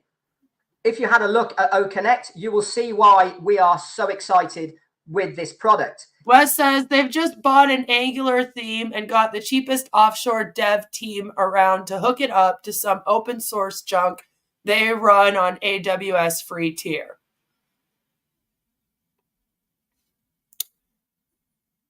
Probably, because they don't have their own data centers. So they are using, they would have to be using AWS then, wouldn't they? It stands head and shoulders above the crowd at the moment, not only because of its clarity, because of the audio, but mainly because of the functionality of that product. It has a much better user experience, bar none, from everyone else. From the colors, the usage, the dashboards, the chat area, the participants, all of the bits and pieces that you could ask for are there in our solutions. This is why having not only... I'm just wondering why you didn't use it to do this live stream. Because in this live stream, you're using StreamYard. A large company like Onpassive. They're like, it is so amazing. OConnect is so great. Oh, but by the way, we're not using it. With the collaborations of so many other businesses that are around there, piggybacking the events, the things we've been invited to, all of the other companies, countries, governmental departments that we are involved with right now, all of these are going to benefit every single one of us as a affiliate in Onpassive, because whichever way you look at it, whether you're doing it individually, the company are doing it for you, or other businesses are bringing revenue into the company, we are all going to benefit. And I really wanted to bring that to the table today so that we really start understanding exactly. So you do want other businesses to bring in revenue. So then it is about the money. Exactly where we are within this mega giant of a company. We might not know all the details, but do you know something? I don't know all the details about my mobile phone from Apple. I use it because it's fantastic. I love my Apple phone. Yeah, well, the difference is if I wanted to know all the fucking details about your Apple phone, I could go look it up and I would find all of the details about your Apple phone. Red, tell me what kind it is. I'll break the whole thing down for you. Give me an hour. I'll make you a whole presentation about your iPhone and all about it. We'll do a whole slideshow. All right? But the thing is, with Onpassive, if I want more information, I cannot find it anywhere. There is no, you're not transparent. You sit there all the time and you pretend to be transparent. You claim you're transparent. You act like you're giving secret information out, but you're really not telling anyone anything that's going on ever. And that's always been one of the major problems. People have the right to make an educated decision about your business and your products. You do not allow them that ability. You take that away from them. Tell them to join and then just have faith. Then if they have critical thinking skills and they start thinking and then they start asking questions, you yell at them and get mad at them and tell them to shut up, not worry about it, let Ash handle it. Ash is so great for handling it, all the stuff he goes through. Don't you feel bad for him? And you turn around and you guilt trip them. You make them feel like shit for even wanting to know. But it's their right to know. They should be able to see what they have to do. They should have clear instructions. Everything about the technologies should be out there. All the other companies put their stuff out there. Sure, they maybe don't share all their codes and all that, because people like you will go steal them. But they'll at least explain it to you so that you know what the fuck it is and what's going on. And you can find all of that information. Like if you have an Apple phone, it came with an entire instructions manual and another manual telling you like all the information about it. What operating system it's using, everything to do with it that you need to know, you know?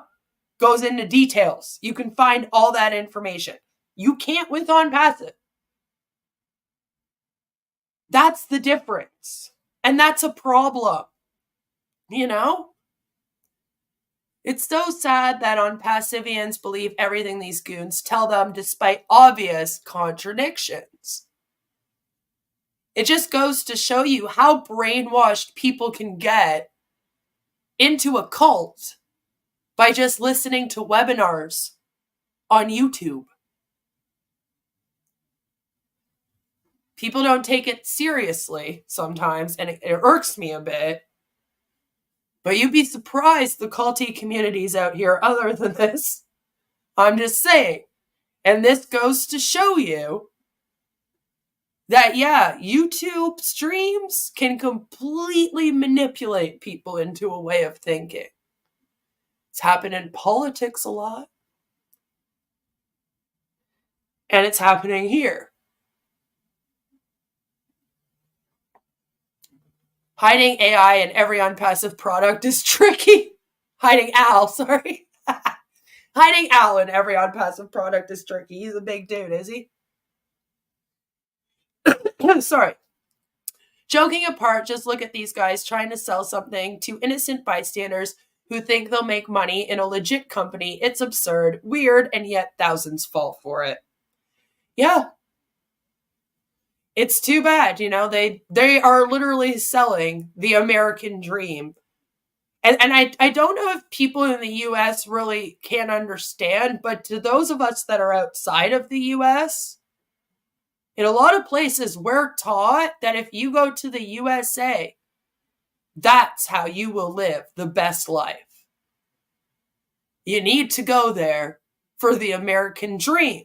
So that's why you have places like South Africa and India and that looking at these people like there's something great, because sometimes in these other places, they look at Americans like they're real successful. Sometimes thinking they're more successful than they are, you know? And it's because of that whole American dream thing. And I have deep dove the American dream ages ago. Maybe I'll have to do it again. It was one of my first videos on here. That was all right. But yeah, like the sale of the American dream has to be the scammiest sale out there. And you'd be surprised how many people are selling just that. I don't know all of the ins and outs of my computer that I'm using. I don't need to because it does what I want to. And this is the beauty about what we are achieving in Onpassive. We are producing solutions for individuals to make their life easier. And this is why being part of it as an affiliate, we are all going to benefit. Because I have to tell my neighbors they're living their best life. They might be surprised. Yeah, but like it's the American dream is a thing. It's a thing. And to a lot of people in other places, that's goals. And so that's why also these guys look, you know, like think about Chris going around in his RV, Red going around on his boat. They seem like they're very, very well off dudes. They do a little bit of the fake it till you make it themselves. So from the outside looking in, that can look like it's, you know, a lot more than it is. I mean, the rest of us are thinking, Jesus Christ, they must be in a lot of credit card debt. But, you know. That's it from me. Over to you, Chris, I believe. Good morning. We need to stop going there. Just before Chris starts to talk is a great time. Stop going there. She wants to be the first to make us look silly. If that's a cult, call me Reverend Jim Jones, okay? Let's go to Guyana, all right? No joke. Stop going there. There we go. Saying about. You know me and Marty. Luckily, I wasn't reading it. Yeah. Well, Red, thank you very much for filling in for the DeGarmo with his voice. We got to get his voice back because I can't talk like Marty does, and you can. So, wow. Right, Onpassive, creating solutions for problems that don't exist. That's what I said. I'm like, they like invent their own problems. And then first start by saying there's two special birthdays I want to call out. Caesar Chacon, happy birthday, and Bridget Nakamsi. Actually, and Emmanuel Darko, happy birthday to you guys. What a great day to be alive. That's now, luckily, we have about 3 minutes of this to get through, and then we're hearing from Ash, Joe. The way I say it, prayers for everyone out there. I want to thank Red personally for coming on. And well, it is your birthday, Jelly. Stop going there. We did this at, let's be honest, Red's on holiday. We're trying to get Red back on the beach as fast as we can. So good to see you. See, and this is what I mean. Like, see how they look like they're living a decent lifestyle. Like, oh, Red's on holiday. And that video that Red's that I reacted to was Red, like, sitting in front of what looked like Hawaii in the background. Like, I have a picture of me and my sister on a balcony in Hawaii, and it looked very much the same. You got the palm trees, the beach, the water there, you know. And that can look quite nice. You know, here in Canada, we don't really have tropical places like that, even. So even us Canadians, when we look at things like that, we go, man, that must be the life. Being able to live in an area that's summer all the time. Do you know what winter is like here? Do you know? Here, Red, it's fun. Wow, a lot of things happening right now, guys, and find up some more tomorrow. I know Ash Mufareh was invited for 360 tomorrow. Reminder again at 6 a.m. unless that changes. I believe that Mr. Mike Ellis, by the way, is working. And so since he's working a real job other than Onpassive now, he is unable to put up all the streams that he once did. But we have reacted to him recently. When he does put them up, I'll react. Onpassive, you can spend more time with your family except on Mother's Day, and when you go on vacation, you still got to do a video, right? I know, even poor Sherry did a video on Mother's Day. I was like, what are you doing? Why? Mike Ellis's mind has been blowing into creating less videos, right? Wes says, it always stuns me that Red is floating around the ocean on a boat with his lover, and all that he can talk about online is Onpassive, right? I mean, you could have the most romantic time of your life on that boat with some of the places that you could go. For real, though. I mean, what would you be doing if you and your spouse were traveling around like that? It wouldn't be Onpassive webinars, I assure you. You would be, sipping on some margaritas. Lots of sex all over the place. Seeing if you can have sex in every part of the fucking world. Why not? Like, that's what they should be doing. That's what his retirement should look like. And he obviously already has the funds to have a life like that in his retirement. So it's like, Red, get the fuck out of this thing and go and enjoy it. Mike asked everyone in the drive-thru if they want O-Connect with their burger, and they say, no, thank you. Mike is a greeter now. Welcome to Walmart. I love you. Ash loves you. Welcome to Walmart. I love you, and so does Ash. Saturday, we got something a little different. We'll talk about that in the next couple days on Marty and I's live. It should be fun. But again, it's supposed to be fun. It's supposed to be a good time, and that's what it is. What he's got going for us is a surprise. I mean, I think we're going to see surprises the rest of our life, be honest, Joe Passive. Ash is not a boring person. He's not going to come out and say, okay, here was a... Did he just say Ash is not a boring person? Is that what he just said? Oh my God, is Ash ever the most boring fucking person? I don't know if you guys remember, but like a couple of years ago, when we used to react to Ash quite often, he would be doing like 5-hour webinars of just him talking. Just him talking for 5 hours. It would be so hard to get through them. Like, me and Alonda couldn't get through them unless, like, we would be like, are you free today? Because I cannot watch this by myself without you. Like, I need you for support during this. It is gonna be so boring. Like, we're gonna have to turn this into fun because this man is hard to listen to. Ash is the most boring, and his jokes are awful. Like, honestly, all the rest of them are more interesting than Ash is. Right? It's just Ash is the head of this thing, so we gotta hear what he had to say.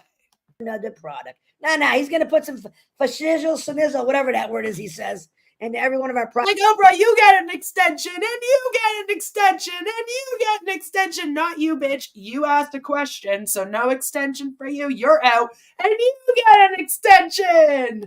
All that stuff Red just told you is exactly what I was going to say, but I just couldn't remember it all. But thank you again, Redfern.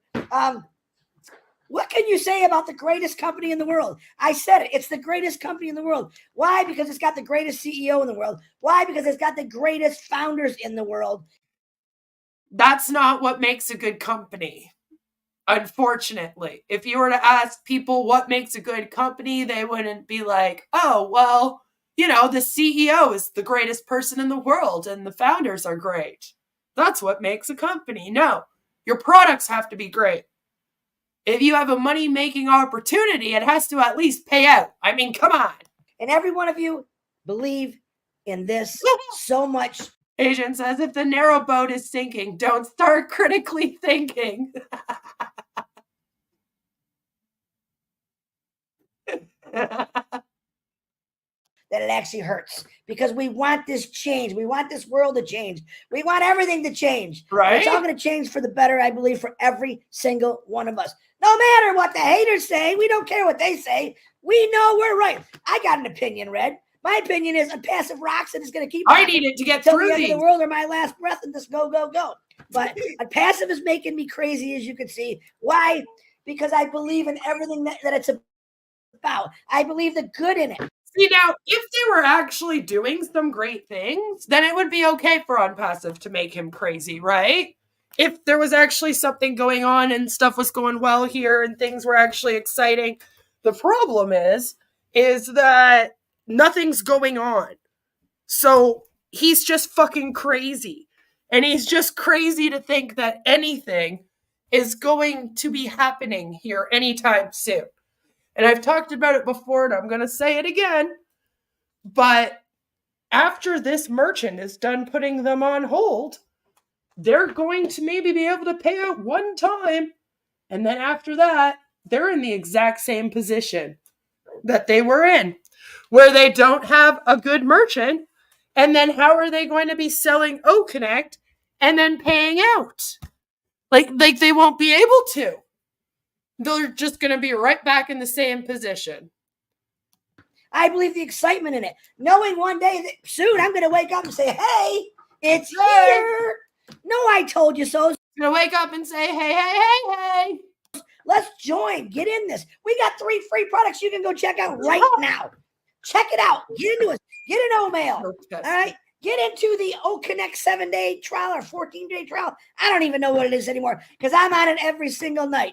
Just get on it. Check it out. You will be blown away by OConnect. I promise you that.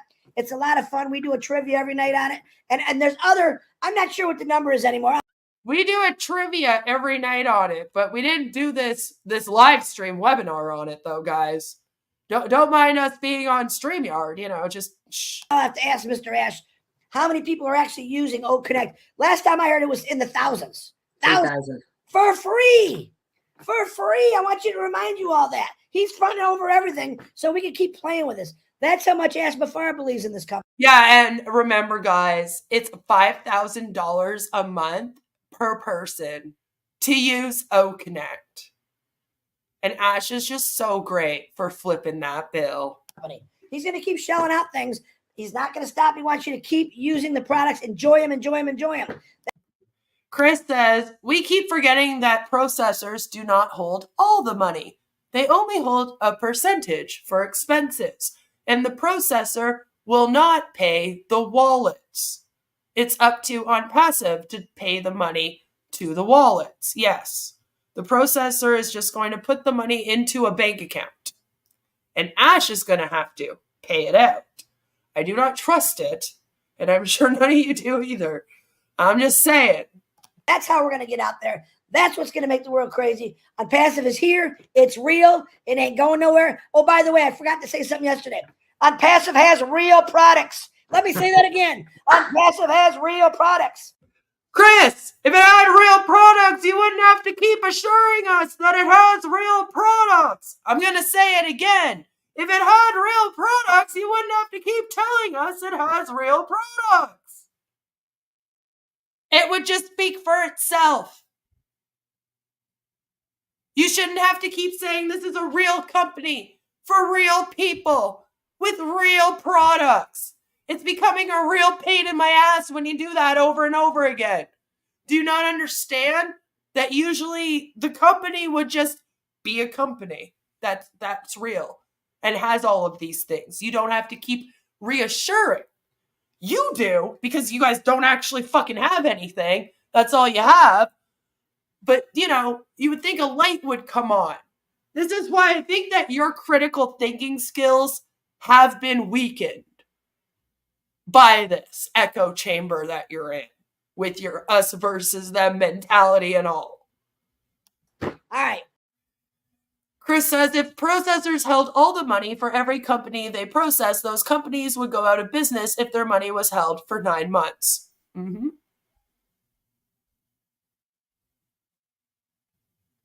Yep. Exactly. Transparency means you can explain why no one can be paid, Chris. It does. I love every one of you. Stay excited, stay pumped up.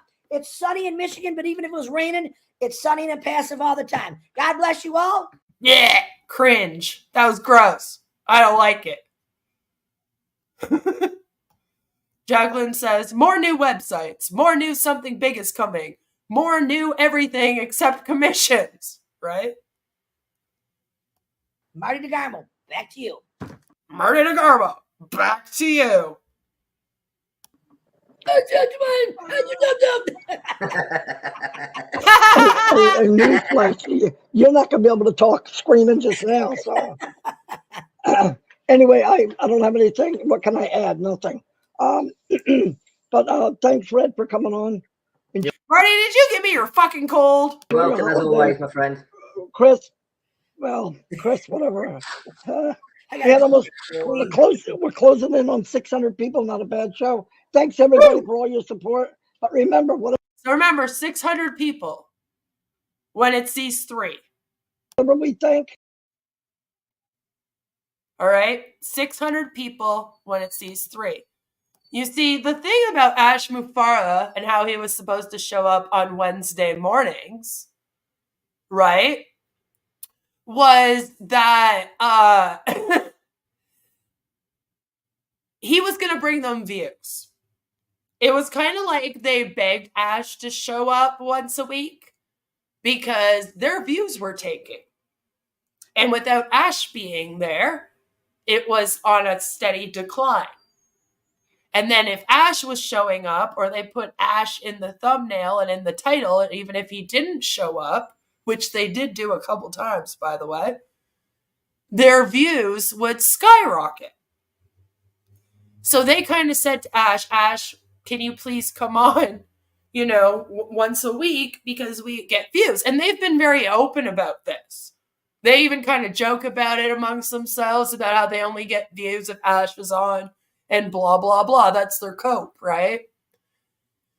So that's sort of why they were like, Ash, please come on. So when they did that stream with the 3 of them, which is usually their 360, right? When all 3 of them are on there, they got 600 views. So now remember that, because now we're going to go and we're going to hear from Ash from the 360. Like I said, I didn't think you guys wanted me to react to the whole thing. So I just have his little blurb. And then they're going to talk about how many people are watching. And I just want you to remember, from 600 to, well, you'll hear it. Just didn't make a business. I also just want to say, then I'll let it play for a little bit. But I just want to say, Ash was on here the entire time with this big blacked out screen. I don't know if he was in like a meeting, because he's always like, oh, I'm so busy in meetings, that's why I can't always show up, blah, blah, blah. Or what was going on. But he should have been on the video the whole time. All right. And then Tanya wouldn't have horrified me with her arrows. I'm just saying. For a business. He created something for anyone that wanted it. He created it for people that tried and just failed. And I'm going to be honest with you. Every video I watch of great world leaders, actors, sports people, what do they all say? They all say this: I failed so many times and it made me stronger. Build off your failures and everything will happen. And I'm letting you right now, I myself have not seen Onpassive fail on anything. Ash Mufareh has come out with something phenomenal every day. We have things we don't know about. We say that all the time. All right, welcome, Ash. And it's an amazing company. It's turned my life around to think about not just me, but every person in the world. And I can't wait to be one of the people, along with millions of others, who get to wake up every morning and see the lights turn on and people's abilities to go out and do things that are amazing. Through Onpassive, my personal opinion is people are going to achieve more than they ever thought they could through Onpassive. And I think that's a great thing. Now, I'm going to take this hat off because Ash didn't wear his cowboy hat. And I'm going to say, I wear this with pride. I wear it because I believe in it. I don't expect everyone to believe me, but I'm letting you know I'm probably the most honest person you're ever going to meet, next to that guy below me, Ash Mufareh. And he's done nothing but bring me. He's not below you. Marty's below you, but whatever. He's done nothing but tell me the truth. You've learned that MD is an abbreviation for Muhammad. Yep. but they'll just consider a lot of people to be doctor. He's done nothing but everything for everyone. Everyone out there that wants it is going to succeed through Onpassive because we do have the solutions and we do have real products. I don't listen to negative people because they don't see what I see. They don't see what I see. Do you see what I see? A scam coming after all the men. And what I see is nothing but pure joy and happiness through Onpassive, not just because it's going to turn me successful, but it's going to turn many people successful. And there's different levels of success. Some people just going out working on their garden. Some people who just love to go fishing. But I'm going to tell you this. Take time to enjoy life. I believe Onpassive is going to give you that. He says, well, he's on hour 900 of doing webinars for the last 2 weeks. You know, enjoy your life. Time to enjoy life. I get people every single day that send me pictures of their family members in the hospital. They need help. They need this, they need that. And it breaks my heart. And all I can say is I'm praying for you. But knowing that something is coming better for your life that's going to help out and everything is an amazing thing. With that, Alp says, if you only listen to people who only see what you see, then you'll all only ever be wrong together. And see, if you have nothing to hide, then you don't care if people go and see the other things. All right. I have detractors. Right? And it's like, you guys want to go watch those videos? Go watch those videos. I don't care. You got questions? Come ask me. I don't care. I'm not going to tell you not to watch them because I don't care. I don't have anything to hide. But they got something to hide. I'm going to now introduce the greatest guy in the world, I believe, and that ain't you, Marty, but I love you, is Mr. Ash Mufareh. Go ahead, brother. Hello, everyone. It's a great day in America again. I hope. And it was very echoey when he started, which was just great sound because they're on O Connect. Now, how do I know when they're on O Connect versus StreamYard? All you have to do is you see this little green thing above Ash Mufareh's name here, kind of beside where I am on the screen here. That appears when somebody is talking. They replaced the snake because apparently a bunch of people said it was distracting. Wonder who that was. And they put it in this like audio clip thing. So whenever someone's talking on O Connect, that appears. And if they're on StreamYard, then that will not be there. And that's how you can tell if they're streaming on StreamYard versus O Connect. Otherwise, it looks pretty much the same. I mean, as you can see, there's a difference in how our names are displayed. In the last video, they had their name displayed very much like mine in little blue circles. And here on O Connect, it's like a big gray bar at the bottom of their screen. And it shows like where they're from and then the mic and the camera, you know.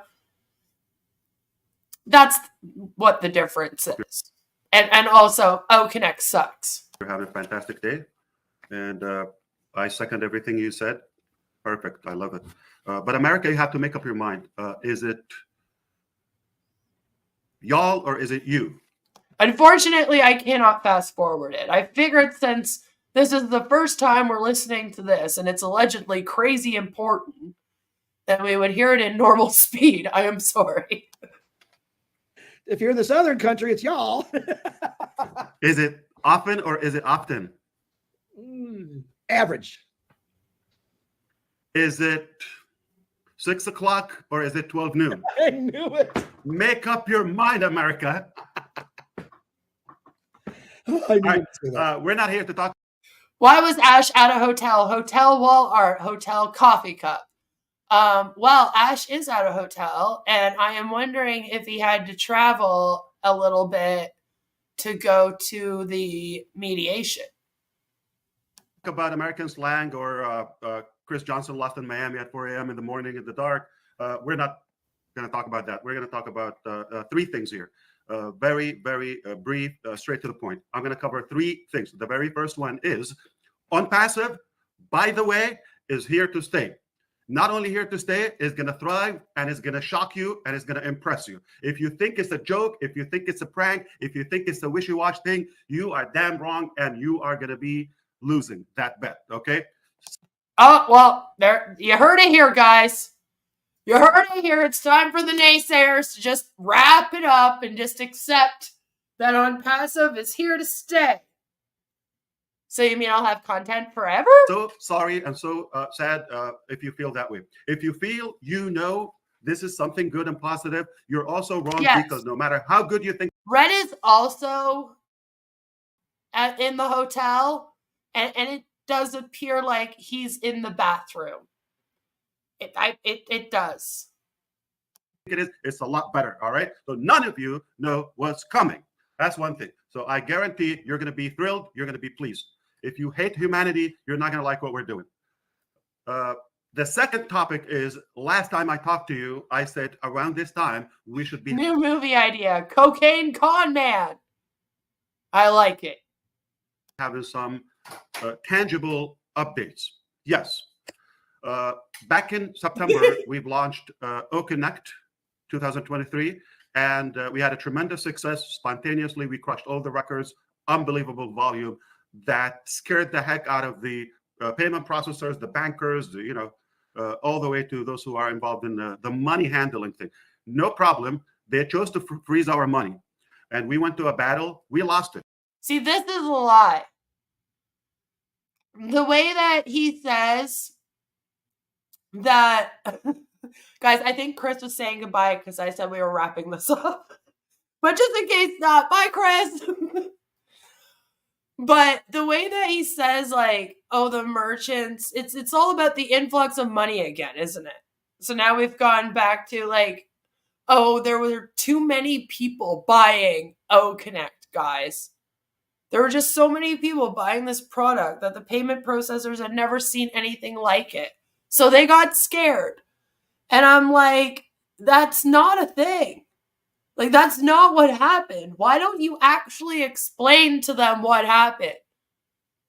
Why don't you explain to them that since it's a new company and since you are being looked into for unregistered securities and fraud especially, and you have a bad reputation because of that, the payment processor had to hold on to a large percentage of your funds.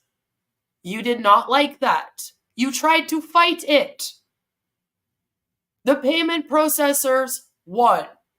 And this is why I was like, what are people talking about? Because someone made a comment to me that Ash fought the payment processors and won. And I was like, no, I think it was Lee. No, he says himself he lost. He lost the payment processor. Like, litigation. I don't know if it went to, like, civil court or what happened with that. But no, he lost. He lost at that. So if he had nothing to hide and this thing was transparent, right, he would be able to explain that to them. And he would have more than enough confidence that they would all stick around if he knew that they believed in him as much as they claim they do, you know? It took about 3 to 4 months. It was a losing battle. So we used 2 processors, and we had to kind of slow down to make sure that we solve this. All right. So our funds has been on hold. No, if they lost the battle, money is not gone for good. They were trying to fight the payment processor's hold, which the payment processor, and I did a video on payment processors if you want more information on how they work, but they have the right to protect themselves and also you. It's also supposed to protect you in case people ask for like a bunch of refunds and stuff. It's kind of like a security deposit. Okay? So they have a right to hold on to some funds as like a security deposit. Oftentimes it'll be like 65% of the funds coming in, they will hold. And they do this just in case something happens. It protects them, but it also protects the business. So it's also supposed to be like for the business. Now, a lot of new companies have gone through this. Most legit companies, they don't have to worry about it because they have products that are for sale. So the money continues to come in after it goes into holding. Oftentimes, the payment merger will hold the money, but then they will still allow the transactions to be made.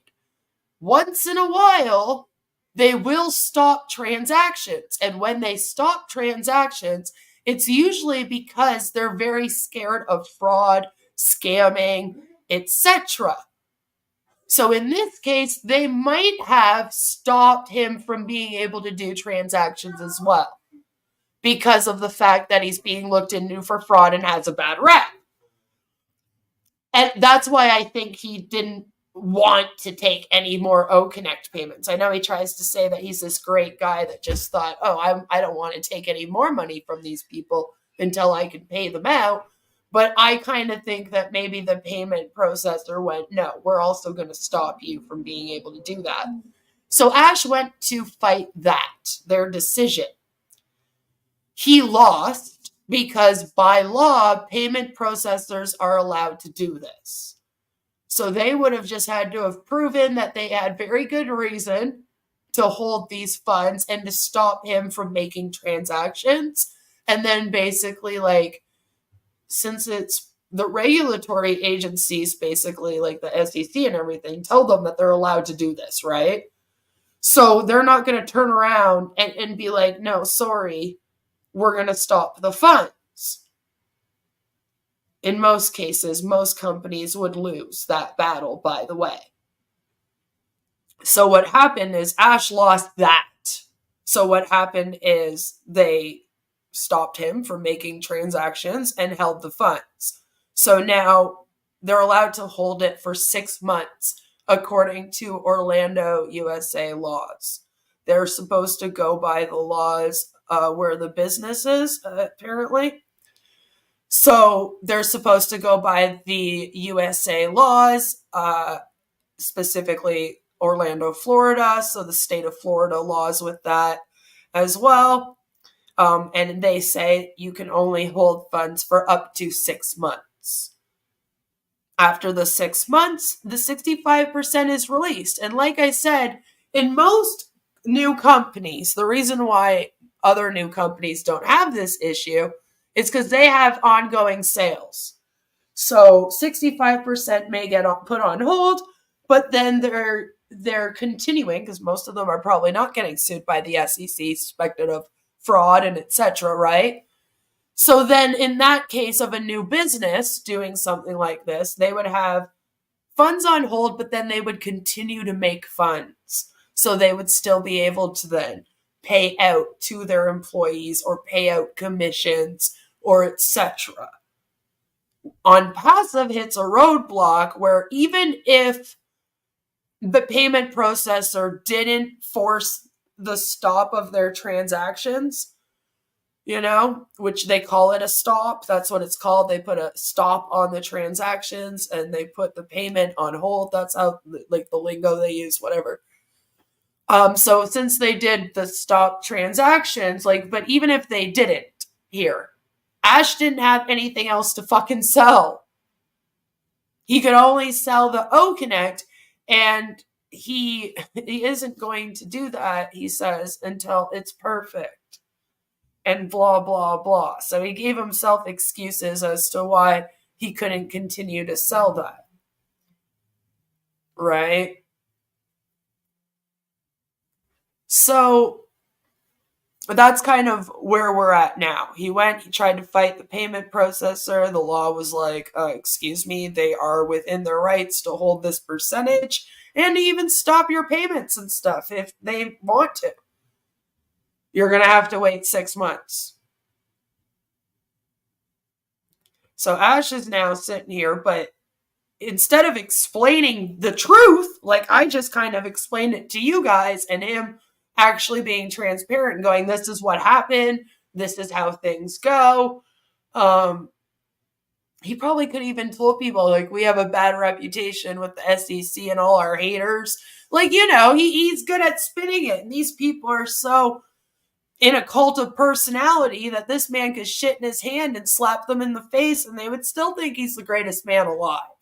You know, like they'd be like, oh my God, do it again. Yeah, baby, you know? So I don't know why he won't. I don't know if he's embarrassed. I don't know if he's like really scared that if he's completely transparent, then people will leave, as they should. Anyway, but he should leave anyway. But he won't explain that. And it drives me a little nutty. So I'm going on this rant right now.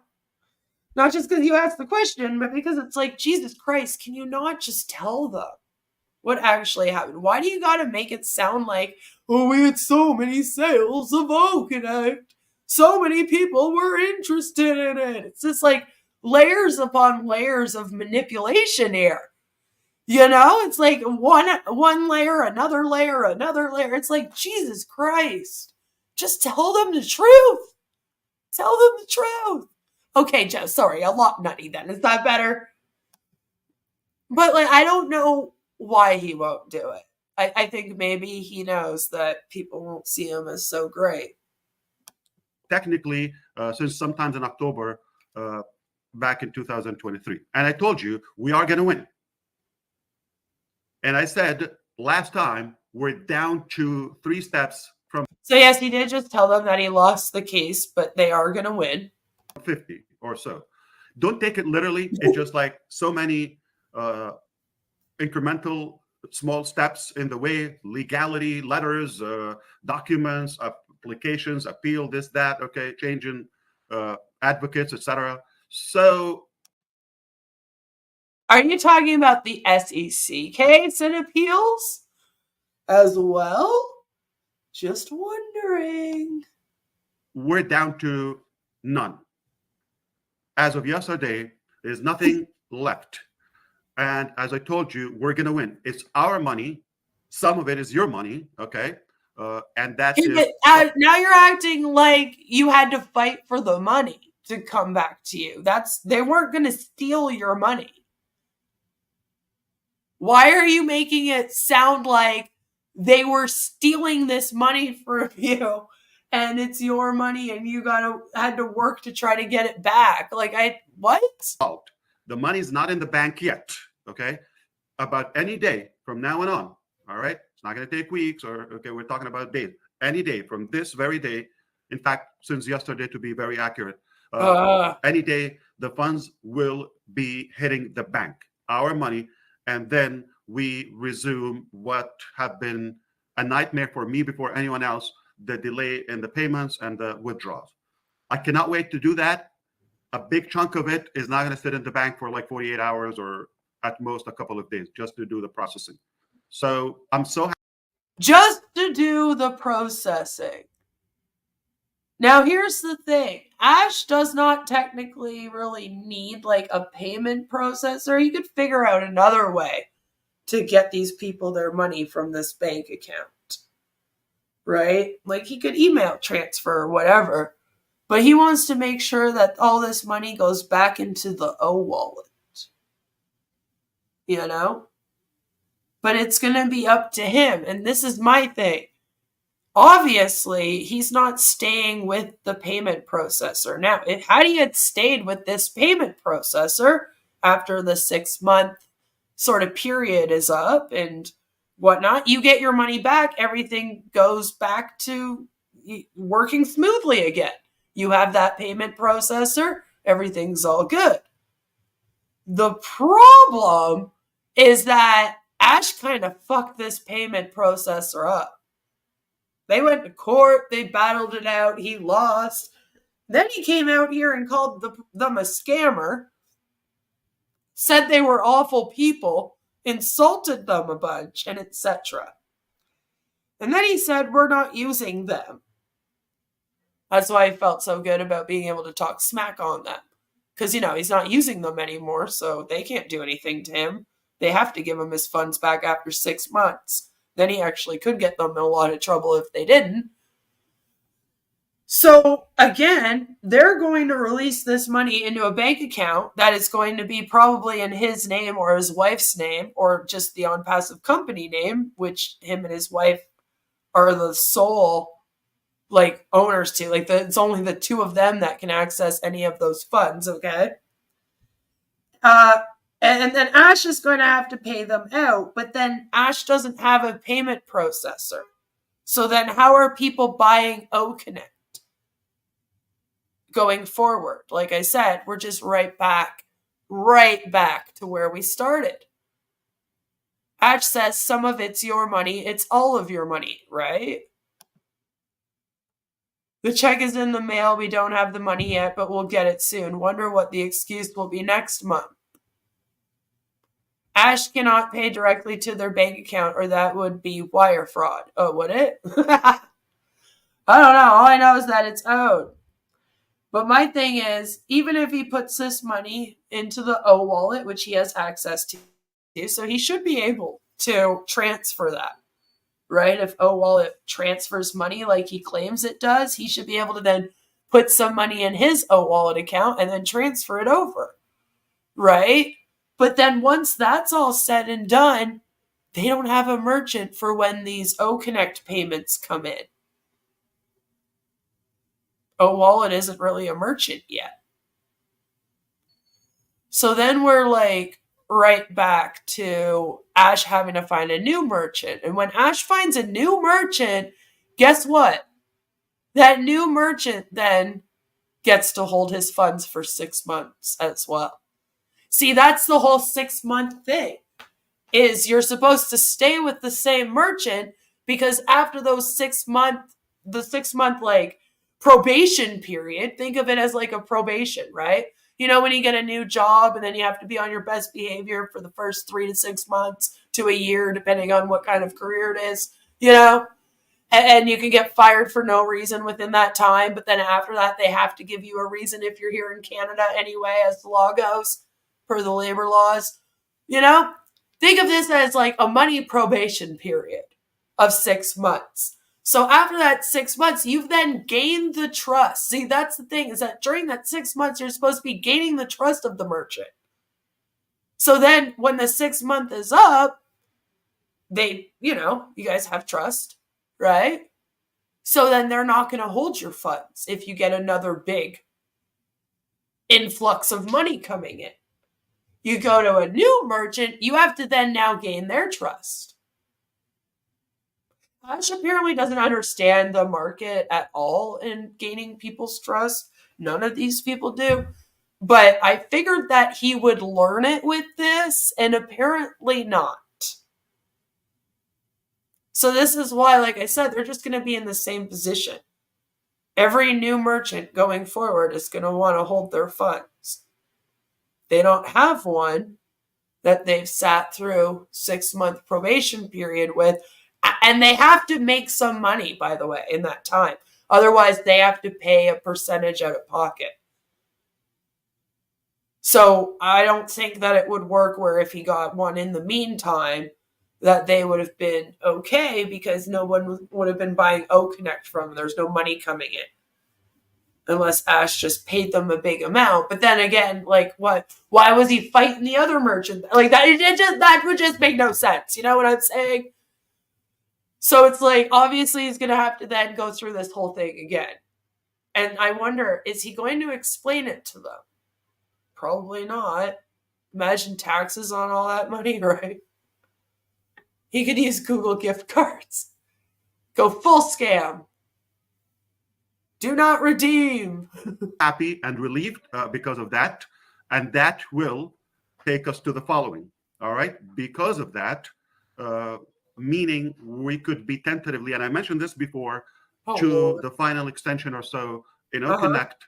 And obviously, we're going to offer different packages. We have not kind of determined yet. Wait, now you are going to be offering different packages of OConnect? For like businesses? Wow. If only someone had thought of that. The exact things, but we have potential ideas floating among the teams. And soon we will let you know.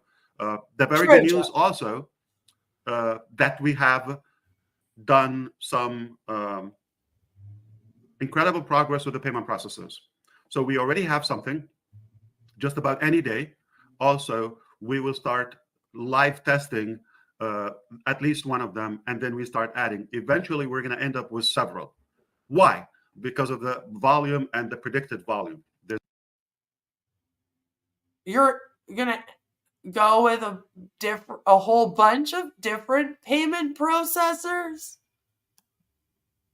Why?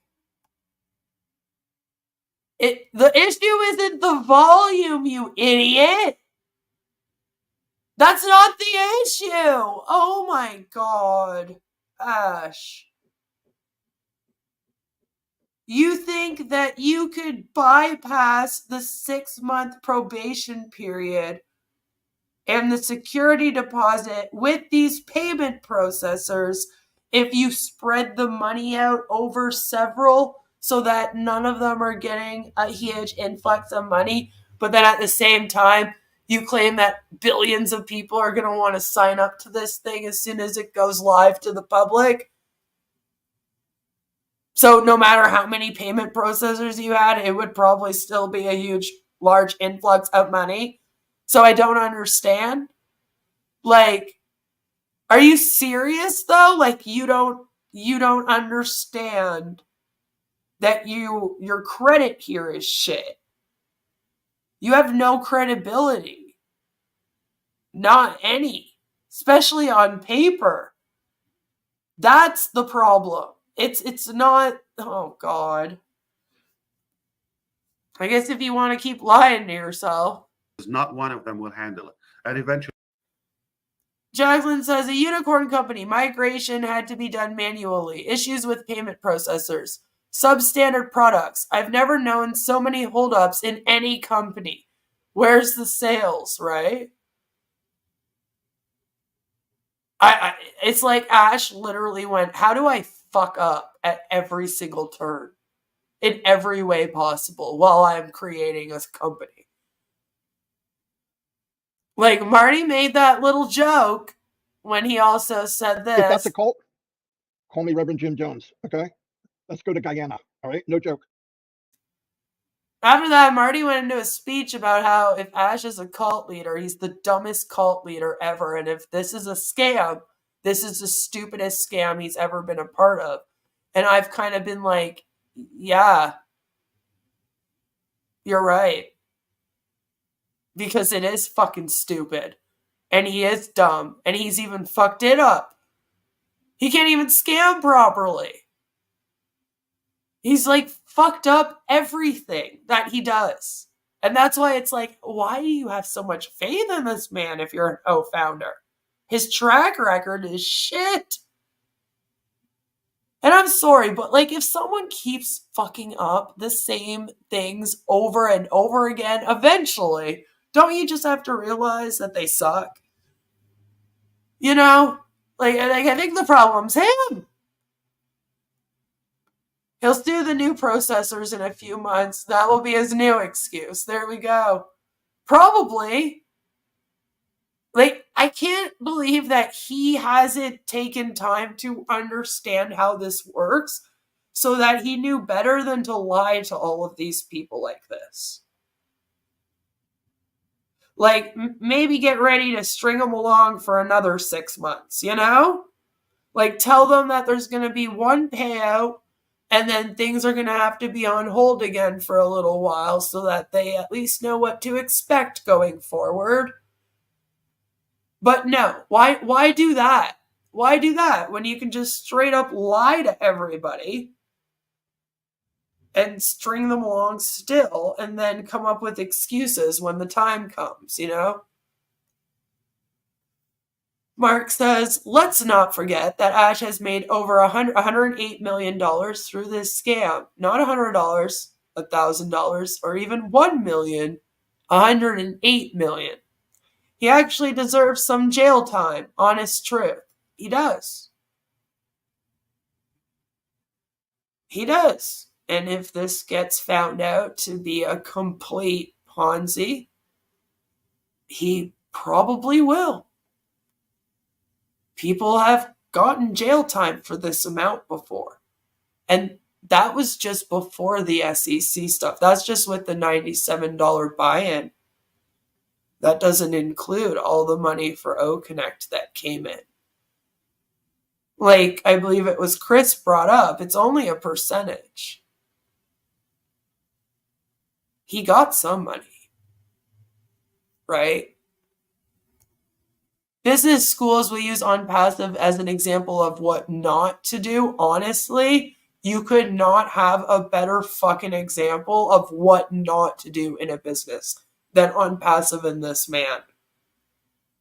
This is literally like watching. It's like me and the recovering Hunbot said, how can someone fuck up an MLM at every single turn? And then literally found one that did that. Like, it just... Sometimes I'm like, is this real? Like, this is totally a lesson in what not to do. Not like you needed one, but if you ever wanted an example of every single thing that could go wrong when someone's starting a scam, here it is. You know? I now believe he knew how this would work. It'll take him to June 2025. I'm wondering too. Because again, I've said it before, I'm not sure if he'll be able to. It's going to be very much the same thing happening again. Maybe if he just keeps playing this game with the 6 months going on, then he can just string them along. But I don't think this thing could actually launch to the public until after the SEC litigation is done. And it just starts on June 2nd. It might take a while. Might have to go on for longer than just one day. We don't really know what it's going to look like or how much they have or much, right? They always have more than what's written in the stuff. You don't want to show all your cards in the poker game. We're going to own it. Wink, wink. Okay. So this is all I have for you. Onpassive is here to stay. Better than. See, that's what I'm saying. Spreading risk through multiple processors means more points of failure. It's just going to be the same thing with all of it. Then you're going to have 6 processors that have your money on hold instead of just one. You know, like, good job. Great way to solve that. You think a nightmare for the last several months is almost over. We're going to wake up to an incredible... I know. They'll be like, what? How did this... What was happening? You mean to tell me this man took $108 million from people just because they paid for a membership that he didn't even have anything to use it? No service or nothing? Dream, and the sun is going to come out, and we're going to find Chris Johnson somewhere in Miami in the Sunshine State. He was lost in the dark. I'm going to be telling that story. But I love the analogy, with all the respect. Okay, so secondly, Chris says, but he keeps having to pay out money. Why didn't he not open the Hyderabad office where he had a payroll? He had to for the SEC stuff. I don't think he was working on products until the Hyderabad office was made. And he put some people on payroll. That's how we got the OES and OConnect and everything. Before that happened, we had nothing. And I don't think he was working on anything. So he needed that office and those people on payroll to legitimize this thing before the SEC, because it would have looked real fucking bad, right? If he went in there and didn't even have technicians working on products.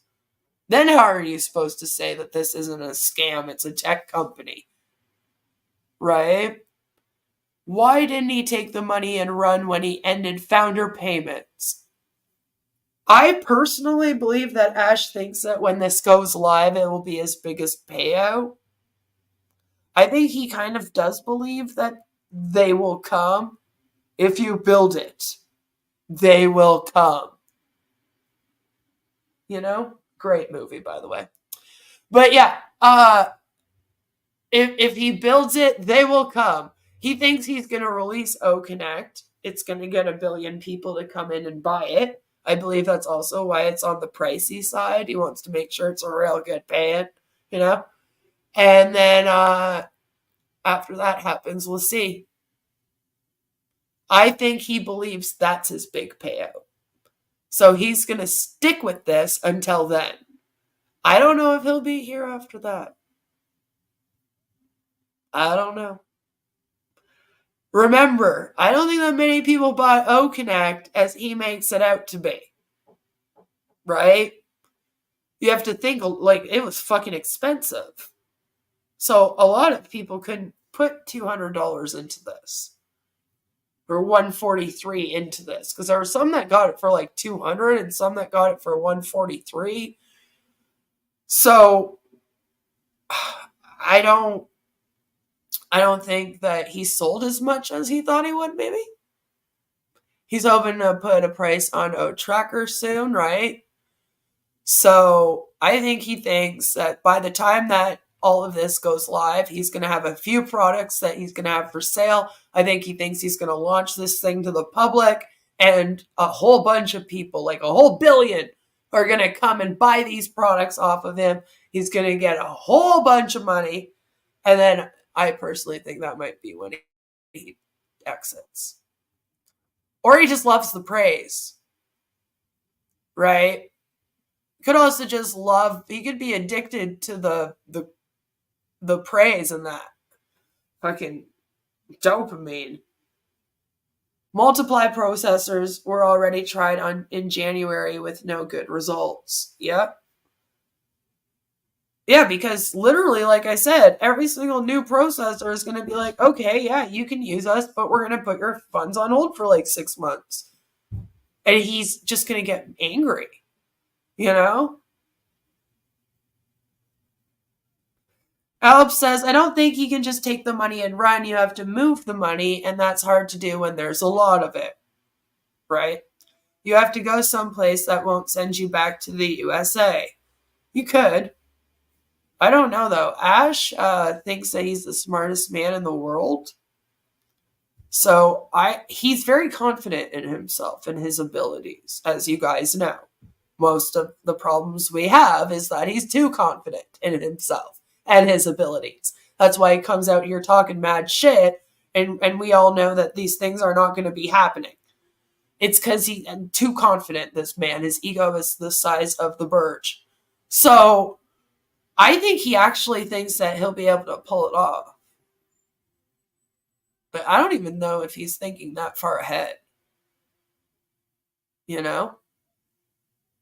He probably thinks, oh, it'll be fine. We'll do that one last huge payout when we go live, and then I'll take off, and I'll be able to run. No one will turn me in. The power of subscriptions is where the wealth is in MLM land. That's right. Auto shipments. Right? And they say here, you don't have an auto shipment? No, but you have to buy the product in order to make money off the product, and that's illegal. So there's that. Or thirdly, actually, was the launching of or True. opening more O-Connect. I just love the quality of it, how it is right now. I think it's because us smart people, we like to always learn. You know, when you think you know everything, you don't know shit. And then a couple of technical updates. O-Connect native mobile application is just about to be released.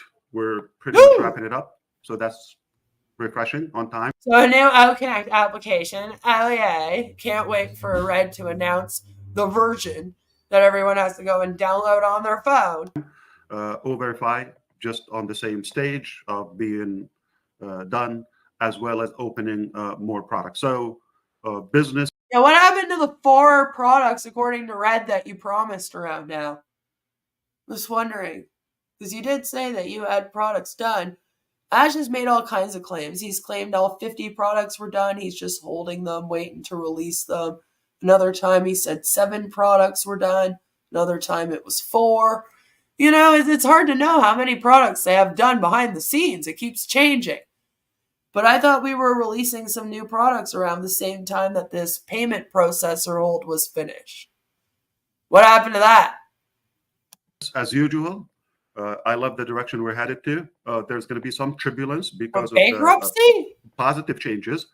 And we just don't want to get ahead of ourselves in a way. Let's keep it as professional as possible, accurate. Don't say anything I don't say, or repeat, or spice it up, or tweak it, or put lipstick on it. Mark says, put lipstick on it, though, is what Ash just said. And I'm just like, you literally put lipstick on everything. The best scammers aren't the brightest of people because they don't understand the repercussions. They just plow ahead and do quite well. They also lack empathy. A lot of them have narcissistic traits. So they don't really, like you said, they don't understand them. But then even if they do understand some of them, they don't care. Right? Time catches up with them in the end. Hopefully. Hopefully, right? Hopefully. But it's like, you gotta have some kind of sociopathy to be in Ash's position here and be able to come out and be confident in yourself. All right? I would be a fucking wreck. I would be a wreck if I owed people $108 million and I was fucking around with their money. I would be a nervous wreck. I wouldn't be able to show my face ever. I would not be confident at all or be able to come out and talk about it. Like, I don't know how you can do it and then like be like this. I don't know. It's like in an abusive relationship, they say that you always know who the narc is because when the cops show up, it's the person who's calm. Because the person who's not a narc will be very upset, probably crying, hyperventilating, all upset, right? Because they're in an argument with their abusive partner that's now broken out and the cops ending up. But the abusive partner will be trying to put on a show for the cops because it doesn't bother them, their spouse or whatever, crying. And, they can hide all of those emotions and then look cops right in the eye and lie to them, for example. And it's kind of the same thing with a scam, right? It's like to be able to come out here and look all these people in the eyes and lie to their faces and be all egotistical and have any kind of confidence while doing so, you have to be a little bit of a narc. You have to not care about hurting these people. You have to really be the type of person that doesn't give a fuck if you ruin people's lives. And I mean, like, actually ruin large number of people's lives. And luckily, I don't know anyone that could do that. None of you here could do that. Which is a good thing. That's something that you don't want to be able to do. Or I found out I'm not that type of person at all. Also because of being in MLMs. Not being able to recruit. Like we talked about earlier. Not that I was wondering if I was the type of person that could like come out and lie to millions of people and manipulate them. But, when you do an MLM, you find out quite quickly what type of person you are and if you're the type of person that can do it. And this is why I laugh when like people that don't like the anti-MLM community will be like, oh, you're just mad because you failed MLMs. I'm like, why would I be mad about that? First of all, I did it right. All right, you're supposed to fail. They're set up for you to fail. So if anything, I did it the right way. Secondly, should I be upset that I was not able to lie to people and manipulate them into a scam? Like, is that something that I should be like, oh, damn, I'm such a failure. I was unable to manipulate anyone to be recruited into this scam. I'm just not cut out for this scamming. Because, like, technically being the type of person that can't do that means that you're not the type of person that can scam people. You're not manipulative. You're not malicious. You probably have empathy for other people, right? And you probably have some humility. That's what that means. Like, to do what Ash does, I don't know how he does it. I'm always like, I don't know how this man sleeps at night. Say it as blunt as. Yeah, Agent says it's the same mindset as a murderer, only instead of hiding limbs in multiple locations, he's hiding $108 million in crypto. There, a few minutes. I just told you I added everything in the crypto. that we can tell you. I want to tell you more, but I can't now. When I can, I'll be here, the happiest boy on the block, and I'll be telling you all I can. Chris makes a good point and says many people in India and Papua New Guinea took out loans for the $97 US, which is 4 months of living expenses there. Now the loans have come due and they couldn't pay, and their lives were ruined. Yep. Not to mention the interest on borrowed money that they'll also have to pay. So thank you, my three brothers here and everybody else out there. We are definitely in an incredible, outstanding position. The very best of what we have, it didn't show up yet. It's coming. Thank you. I'm gonna.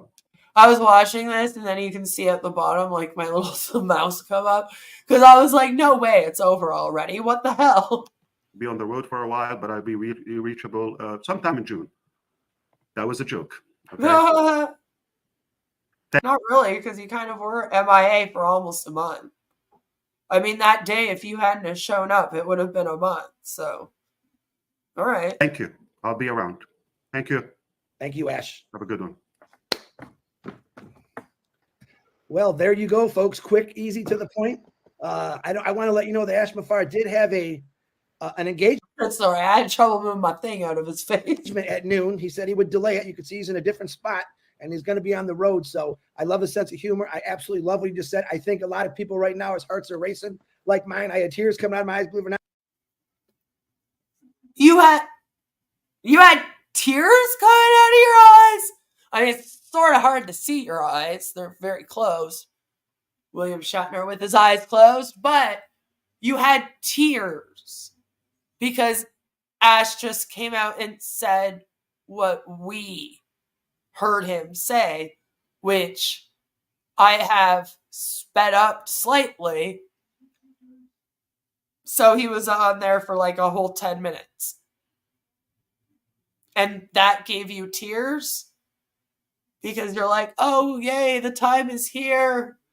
Did we listen to the same thing, though? Because, man, that's great news to hear. It's not really anything different. Like, you guys have been told that the commissions are coming to you any day now for, like, the last fucking 3 weeks straight. He just really came out here and once again said, all right, guys, well, now the hold's over, so we're waiting for the money to be transferred, so it will be any day now. Told you all that we're getting a new O-Connect and that you're getting another extension because he has to do it because the money hasn't come in yet.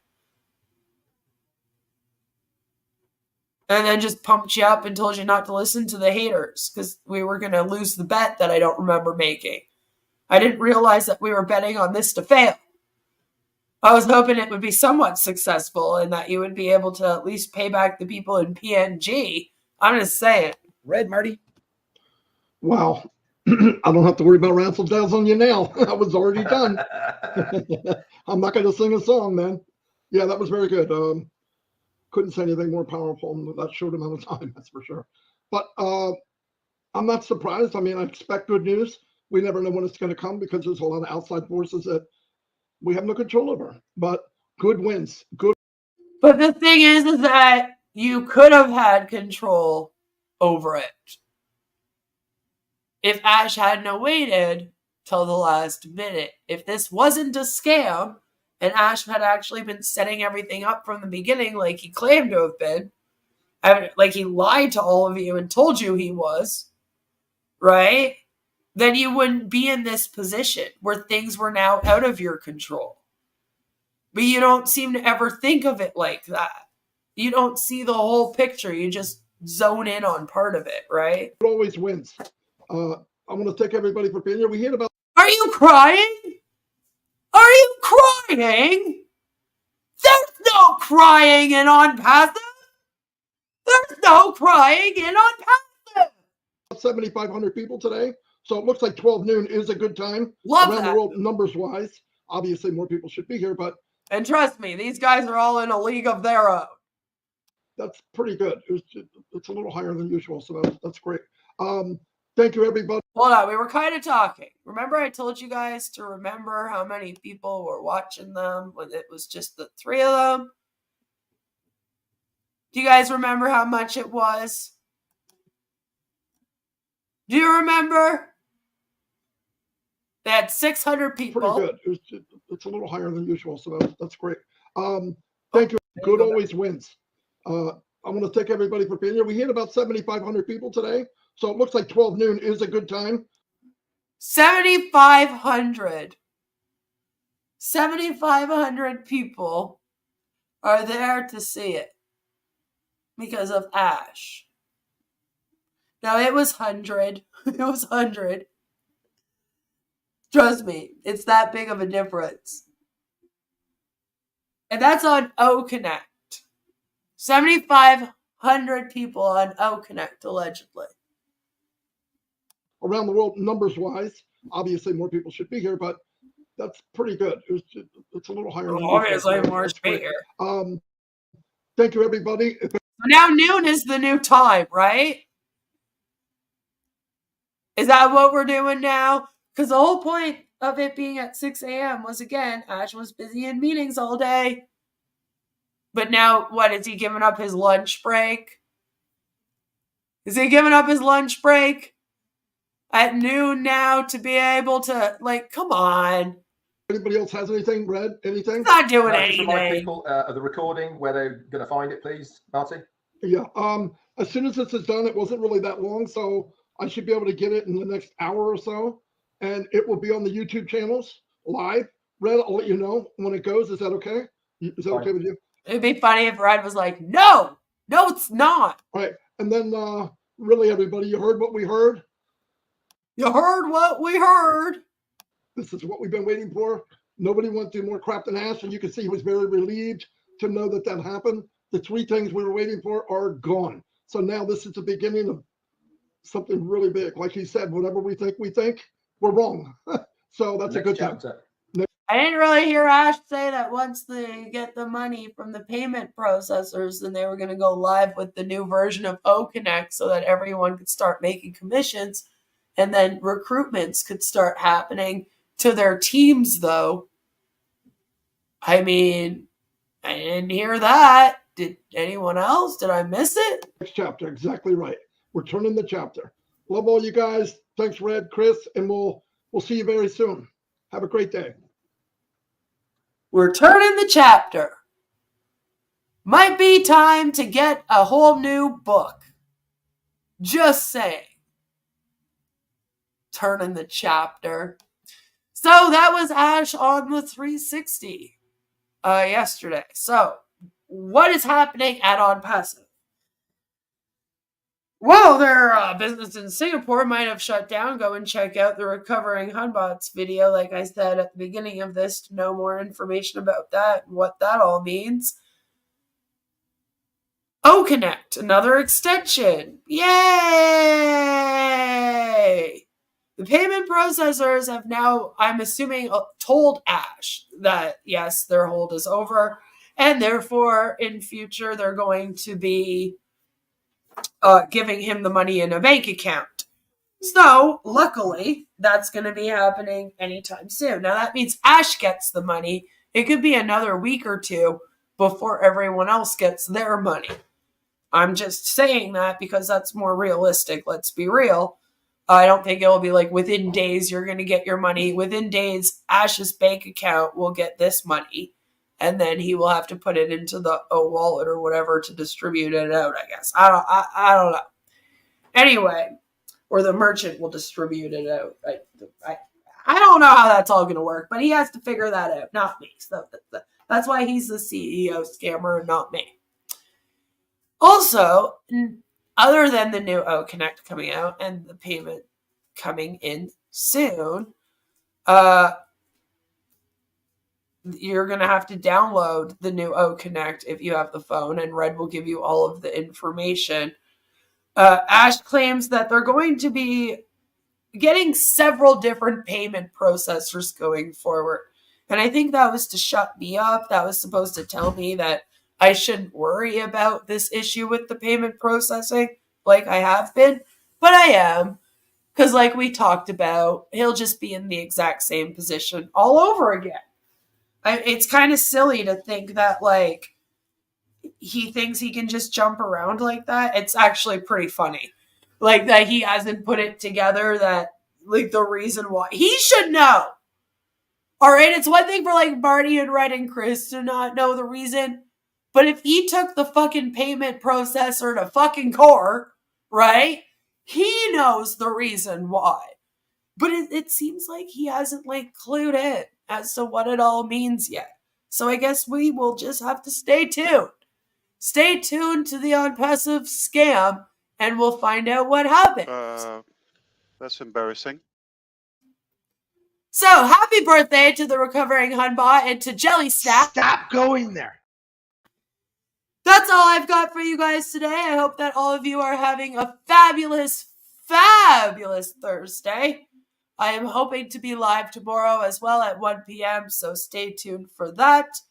And just like always, I'll put on your In It to Win It song. Something big, a Bill Musk production. that would be fun, actually.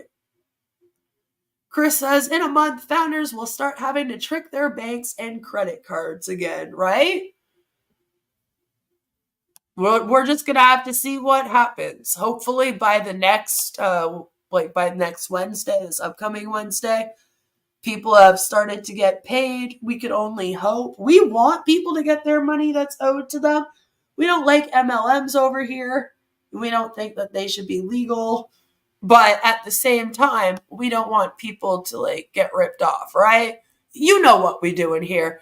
So no matter where you are, what you're doing, have a fabulous rest of your day. I love you all. Naysayers unite! And I'll see you all very, very soon with another one. Stay tuned to the community tab. Mwah! Bye!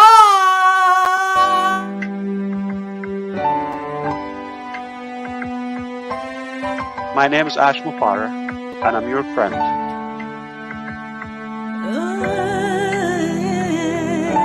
My name is Ash Mufareh, and I'm your friend.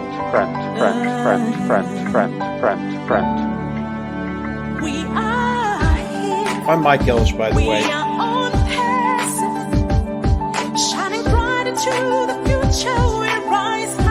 Call me Reverend Jim Jones, okay? Let's go to Guyana, all right? No joke. If that's a call. Hey.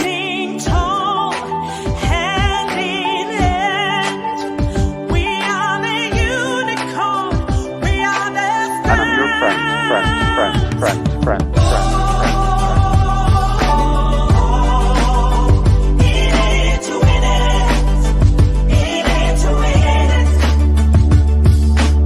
That negative YouTube channel has got more followers on it than I do on my own. And it breaks my heart. And I'm your friend.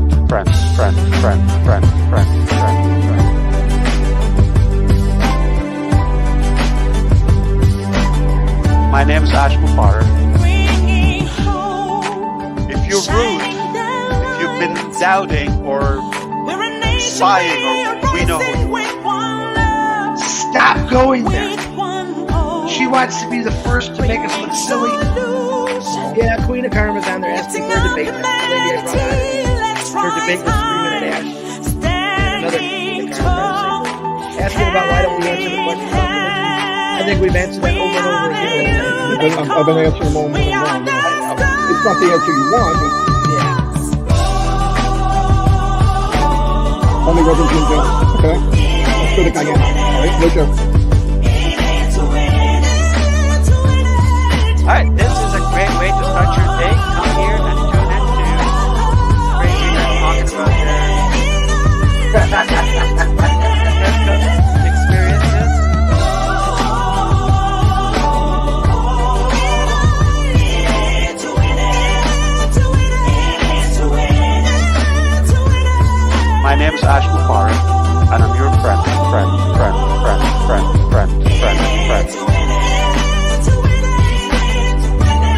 goes, by the way.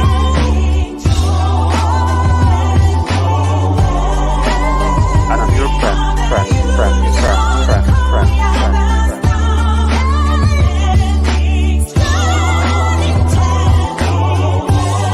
Stop going there.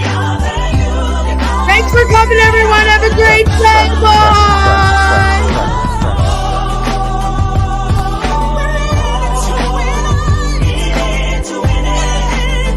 That negative YouTube channel has got more followers on it than I do on my own YouTube. It breaks my heart.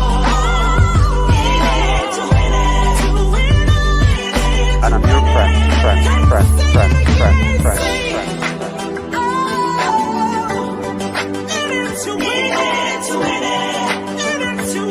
My name's Ash Mufareh.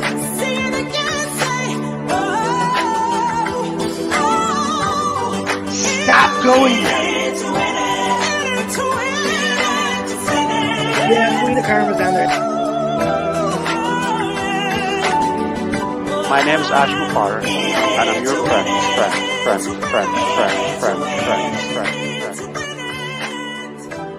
Let's go to Cayenne.